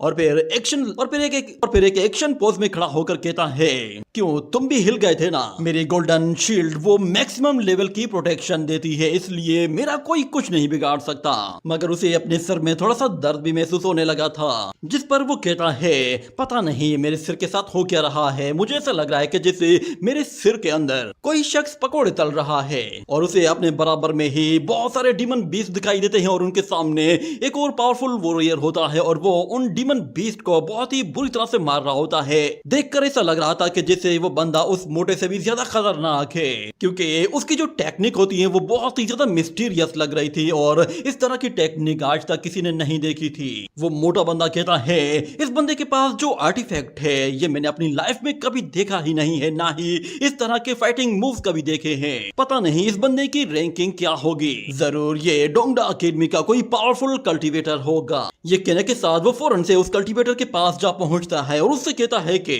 सुनो क्लासमेट, क्या तुम्हें मेरी हेल्प चाहिए? मेरे ख्याल से हम दोनों को एक साथ ही रहना चाहिए। ये कहने के बाद वो उसे अपना नाम शू जिनमिंग बताता है, जिस पर वो चश्मे वाला बंदा भी कहता है मेरा नाम जेंगची है। इस तरह उन दोनों के बीच में दोस्ती हो जाती है और वो मोटा उसे बताता है कि सुनो दोस्त, मैं मैजिक आर्टिफैक्ट्स के बारे में बहुत ही अच्छी नॉलेज रखता हूँ और मैं उन्हें आराम से रिपेयर भी कर सकता हूँ। अगर तुम्हें कभी भी आर्टिफैक्ट रिपेयर करवाना हो तो तुम मेरे पास चले आना। ये सुनकर जेंगची उसे कहता है मेरा ये आर्टिफैक्ट असल में डार्क लाइट इंस्ट्रूमेंट है, मगर तुम्हें देखकर लग रहा है कि तुम्हारे सर पर चोट लगी है। जिस पर वो मोटा कहता है कि नहीं, ऐसी कोई बात नहीं, क्यों ना हम दोनों बस यहाँ से आगे एक साथ ही चलें, इस तरह हम लोग एक दूसरे का साथ भी दे पाएंगे। तो जेंगची उसे मना नहीं कर पाता और वो लोग फिर अब अपना ट्रायल कंप्लीट करने के लिए एक साथ ही आगे बढ़ते हैं। जबकि दूसरी तरफ हम लोग उस रेड शर्ट वाले बंदे को देखते हैं जो कि अपने पीछे अपने फुट मार्क्स छोड़ते हुए जा रहा था। और जैसे ही वो जंगल में एक जगह आता है तो वहां पर और भी बहुत सारे डीमन मौजूद होते हैं और वो उसे चारों तरफ से घेर लेते हैं, मगर इससे भी उस बंदे को कोई खास फर्क नहीं पड़ रहा था। जिसके बाद वो ह्यूमंस के बारे में कहता है कि लॉली ह्यूमंस, तुम्हें बाद में पता चलेगा कि तुम्हारी औकात क्या है। एक मर्तबा हमारी होली रेस और हमारा होली लॉर्ड यहाँ पर आ जाए तो उसके बाद तुम सबको एक एक करके मरना होगा। ये कहते हुए वो वहां मौजूद उन सारे ही बीस्ट की पावर्स को भी एब्जॉर्ब कर रहा होता है, जिसकी वजह से वो सारे के सारे जमीन पर गिर जाते हैं और वो बंदा उन लोगों को तब तक एब्जॉर्ब करता रहता है जब तक वो उनकी एनर्जी का आखिरी कतरा तक एब्जॉर्ब नहीं कर लेता। यहाँ पर किन्यू ऊपर दरख्त पे खड़ा होकर ये सब कुछ देख रहा होता है, जिस पर उसे भी शक होता है कि शायद ये बंदा नॉर्मल इंसान नहीं है। और यहाँ पर वो लाल शर्ट वाला बंदा जब सारे के सारे बीस्ट की पावर्स को एब्जॉर्ब कर लेता है तो किन्यू वहां पर आ पहुंचता है, जिस पर वो कहता है कि कौन है वहां पर? तो किन्यू कहता है डरो मत क्लासमेट, ये मैं हूँ। ये देखकर वो लड़का और भी ज्यादा भड़क जाता है और कहता है लगता है मेरी सच्चाई का तुम्हें पता चल गया है। वैसे भी अब इससे कोई फर्क नहीं पड़ता, अब तो काफी देर हो चुकी है। तो किन्यू कहता है तुम आखिर इतनी तो किन्यू से कहता है कि तुम काफी ज्यादा अजीब हरकतें कर रहे हो, मुझे समझ में नहीं आ रहा कि तुम करना क्या चाहते हो। पर वो बंदा हंसते हुए उससे कहता है कि बेवकूफ इंसान, मेरी फॉर्मेशन कंप्लीट हो गई है। इतना कहने के बाद हम लोग उसके आसपास बहुत ज्यादा ब्लड देखते हैं और वो यहाँ पर किन्यू को कहता है कि एक मर्तबा हमारा एंसेस्टर वो यहाँ पर आ जाए, उसके बाद तुम में से कोई भी जिंदा नहीं बचेगा। किन्यू को ये बात समझ में नहीं आती कि वो किस होली एंसेस्टर की बात कर रहा है, मगर वो लड़का यहाँ पर पागलों की तरह हंस रहा होता है और उसके पीछे एक बड़ी सी आई फॉर्मेशन बनती जा रही होती है और उसके चारों तरफ एक मून का मार्क भी बना हुआ होता है। जैसे ही उस फॉर्मेशन से एनर्जी निकलती है तो वो सीधा उस लड़के की बॉडी को हिट करती है। ये देखकर किन्यू परेशान हो जाता है कि आखिर ये किस तरह की फॉर्मेशन है। उस फॉर्मेशन ने उस लड़के को पूरी तरह से एब्जॉर्ब कर लिया था और फिर वो उसे एक एनर्जी फॉर्म में ऊपर आसमान की तरफ भेजती है और हमें दिखाया जाता है कि जैसे ही वो एनर्जी वापस से नीचे आ पहुंचती है तो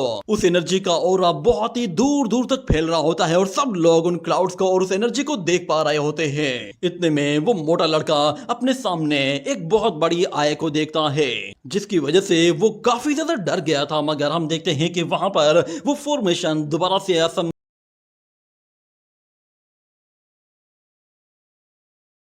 यहाँ पर किन्यू को कहता है कि एक मर्तबा हमारा एंसेस्टर वो यहाँ पर आ जाए, उसके बाद तुम में से कोई भी जिंदा नहीं बचेगा। किन्यू को ये बात समझ में नहीं आती कि वो किस होली एंसेस्टर की बात कर रहा है, मगर वो लड़का यहाँ पर पागलों की तरह हंस रहा होता है और उसके पीछे एक बड़ी सी आई फॉर्मेशन बनती जा रही होती है और उसके चारों तरफ एक मून का मार्क भी बना हुआ होता है। जैसे ही उस फॉर्मेशन से एनर्जी निकलती है तो वो सीधा उस लड़के की बॉडी को हिट करती है। ये देखकर किन्यू परेशान हो जाता है कि आखिर ये किस तरह की फॉर्मेशन है। उस फॉर्मेशन ने उस लड़के को पूरी तरह से एब्जॉर्ब कर लिया था और फिर वो उसे एक एनर्जी फॉर्म में ऊपर आसमान की तरफ भेजती है और हमें दिखाया जाता है कि जैसे ही वो एनर्जी वापस से नीचे आ पहुंचती है तो उस एनर्जी का ऑरा बहुत ही दूर दूर तक फैल रहा होता है और सब लोग उन क्लाउड्स को और उस एनर्जी को देख पा रहे होते हैं। इतने में वो मोटा लड़का अपने सामने एक बहुत बड़ी आय को देखता है, जिसकी वजह से वो काफी ज्यादा डर गया था, मगर हम देखते हैं कि वहां पर वो फॉर्मेशन दोबारा से असेंबल होना शुरू हो जाती है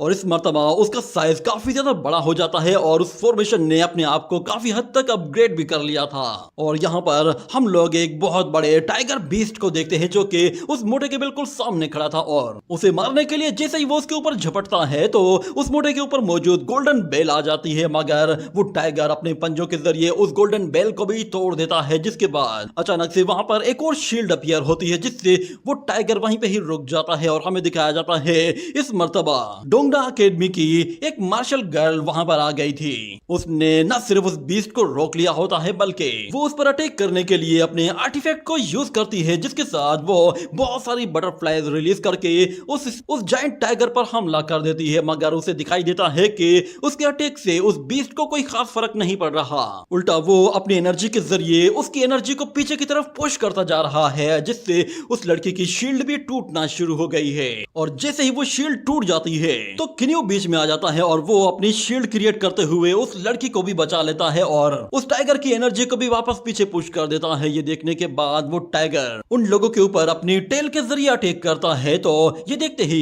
हान जियांग थोड़ा सा डर गया था, मगर किन्यू बीच में आता है और अपनी सोर्ड के साथ उस टेल को बीच में से ही काट देता है, जिससे उस बीस्ट को काफी ज्यादा तकलीफ होती है और वो दर्द के मारे चिल्लाना शुरू कर देता है। इतने में हमें दिखाया जाता है कि उस टाइगर की थर्ड आई भी ओपन हो जाती है, जिससे वो उस फॉर्मेशन से बहुत ही ज्यादा एनर्जी खींचकर अपनी बॉडी के अंदर ले आता है और वो एनर्जी उसकी बॉडी में मौजूद सारी इंजरीज को हील कर देती है, यहाँ तक कि उसकी टेल भी रीजनरेट हो जाती है। ये देखते ही वो लोग कहते हैं कि इस बीस्ट को हराना नामुमकिन है क्योंकि ये खुद को हील कर सकता है, यहाँ तक कि अपनी बॉडी को रीजनरेट भी कर सकता है। इतने में यहाँ पर किन्यू अपनी सोर्ड का इस्तेमाल करता है और उस सोर्ड को एक शील्ड की तरह यूज करते हुए उस डीमन के अटैक को रोक लेता है और अपने उन दोस्तों से कहता है कि ये डीमन अपने आप को हील करने के लिए उस फॉर्मेशन का इस्तेमाल कर रहा है, इसलिए हमें इसे मारने से पहले उस फॉर्मेशन को डिस्ट्रॉय करना होगा। एक मर्तबा वो फॉर्मेशन डिस्ट्रॉय हो जाए तो हम इस बीस्ट को हमेशा के लिए खत्म कर देंगे और ये कभी भी खुद को हील या फिर रीजनरेट नहीं कर पाएगा। या फिर तुम लोग फौरन से यहाँ से बाहर निकल जाओ और मास्टर्स को बुलाओ। मगर वो लोग देखते हैं कि उनके हाथों में मौजूद वो वॉच अचानक से गायब हो जाती है, जिसकी वजह से वो टेलीपोर्ट नहीं हो पाते और वो मोटा रोते हुए कहता है अब हम लोग क्या करेंगे, लगता है कि शायद हम लोग यहीं पे ही मरने वाले हैं। और यहाँ पर योनशा को भी पता चल जाता है कि उन लोगों के बैरियर के अंदर से ही एक और बैरियर बना दिया गया है, जिसकी वजह से वो लोग अपने उन स्टूडेंट्स के साथ कांटेक्ट नहीं कर पा रहे और उन्हें ये भी पता चल जाता है कि ये काम जरूर उस डोमेन के अंदर से ही किसी ने किया है, जिस पर मास्टर की फौरन से अपने कुछ स्पेल्स रिलीज करता है ताकि वो उस बैरियर को ब्रेक कर सके। मगर उसका अटैक वो उस बैरियर को तोड़ नहीं पाता, जिस पर वो लोग कहते हैं कि इसे तोड़ने में थोड़ा सा टाइम लगेगा। और वहां पे मौजूद एक सीनियर मास्टर कहता है ये डोमेन हमारा डोंगडा अकेडमी का पर्सनल डोमेन है, इसके बारे में सिर्फ हम लोगों को ही इंफॉर्मेशन होती है और आखिर किस बंदे ने हमारी पर्सनल इंफॉर्मेशन को लीक किया है। और युनशा भी कहती है लगता है डीमन रेस ने अपनी चाल चल ली है और उन लोगों ने डोंगडा अकेडमी की पावरफुल शील्ड को भी एक्टिवेट कर लिया है। इतना कहने के बाद वो लोग यहाँ पर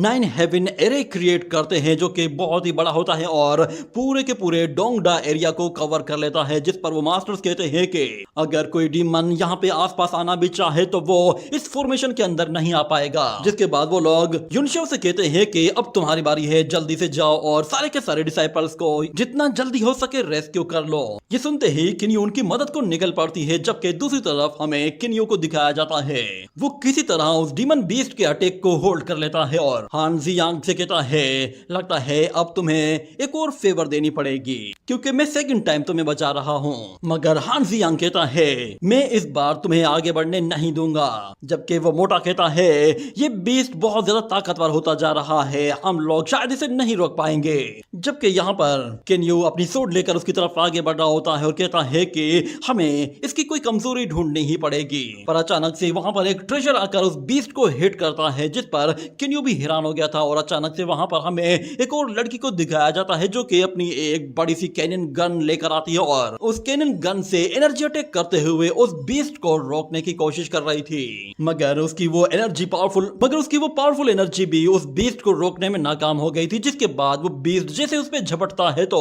अचानक से वो बीस्ट एक इल्यूजन के अंदर चला जाता है, जहां पर वो लड़की उसे एक मिरर वर्ल्ड के अंदर ले जाती है और हर जगह मिरर्स ही होते हैं और उस बीस्ट को समझ में नहीं आता कि वो जाए तो किस तरफ जाए। उसे बाहर निकलने का कोई रास्ता नजर नहीं आ रहा था। वो जहां से भी निकलता है वो एक मिरर से ही जा टकराता है और इतने में वो लड़की अपनी एक मिरर पपेट से उस बीस्ट पर अटैक करवाने के लिए उसे कमांड देती है। तो हमें दिखाया जाता है मिरर पपेट वो फौरन से बाहर आ जाती है और उस डीमन पर दाएं से तो कभी बाएं से अटैक करना शुरू कर देती है, जिसकी वजह से जिससे वो टाइगर वहां बहुत ही बुरी सिचुएशन में आ जाता है। जबकि यहाँ पर बाकी लोग उस फॉर्मेशन को डिस्ट्रॉय करने के लिए उसके करीब जा पहुंचते हैं और यहाँ पर हान जी यांग अपनी ब्लेड का इस्तेमाल करते हुए जैसे ही एक पावरफुल फ्लैश अटैक रिलीज करता है तो वो अटैक उस फॉर्मेशन को लगते ही उसके अंदर एब्जॉर्ब हो जाता है। और दूसरी तरफ से वो बटरफ्लाई गर्ल वो भी अपनी बटरफ्लाई पावर को ट्राई करके देखती है, मगर उससे भी कोई खास फर्क नहीं पड़ा था क्योंकि वो पावर भी उस फॉर्मेशन के अंदर चली गई थी।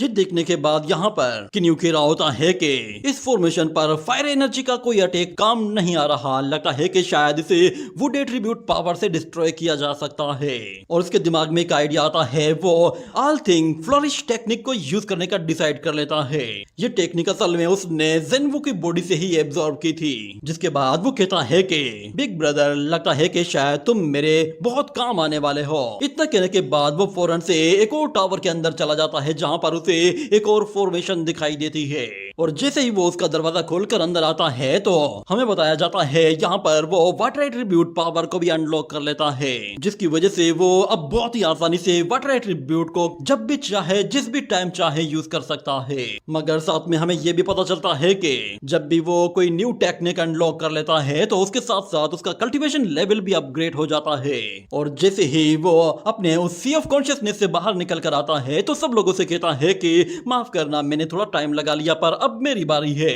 ये कहने के साथ वो बहुत ही ज्यादा वाटर एट्रीब्यूट टेक्निक को यूज करते हुए आइस स्टोन्स की बारिश कर देता है, जिससे वो सारे के सारे फायर एनर्जी अटैक्स को डिस्ट्रॉय करना शुरू कर देता है, जिससे वहां पर बहुत ही जोरदार धमाका होता है और हर तरफ एनर्जी फैल जाती है। और हमें किन्यू के पास एक सोर्ड को दिखाया जाता है। वो कहता है कि अब वक्त आ गया है कि मुझे ऑल थिंग नॉरिश टेक्निक को यूज करना चाहिए। वो यहाँ पर फौरन से उस सोर्ड के जरिए रेन वाटर टेक्निक यूज करता है और हमें दिखाया जाता है कि वो उस फॉर्मेशन पर एक बहुत ही जोरदार वाटर प्रेशर से अटैक करता है, जिससे वो उस फॉर्मेशन को थोड़ा सा ब्रेक कर देता है। और वहीं पर ही वो आइस एनर्जी का इस्तेमाल करते हुए बहुत बड़े बड़े आइस स्टोन्स क्रिएट करके सीधा उस बीस्ट के ऊपर आइस स्टोन्स की बौछार कर देता है, जिससे वो बीस्ट काफी ज्यादा जख्मी हो जाता है। और उसके साथ साथ किन्यू फौरन से उसी सोर्ड के साथ जाते ही उस पर बहुत ही तगड़ा वार करके उसे और भी ज्यादा इंजर्ड कर देता है, जिस पर उस बीस्ट की गर्दन पर काफी गहरा जख्म आ गया था। इतने में किन्यू जब वो नीचे आता है तो हमें दिखाया जाता है कि उसके पीछे एक स्पेस टाइम रिफ्ट ओपन हो जाती है, जो कि उस बीस्ट को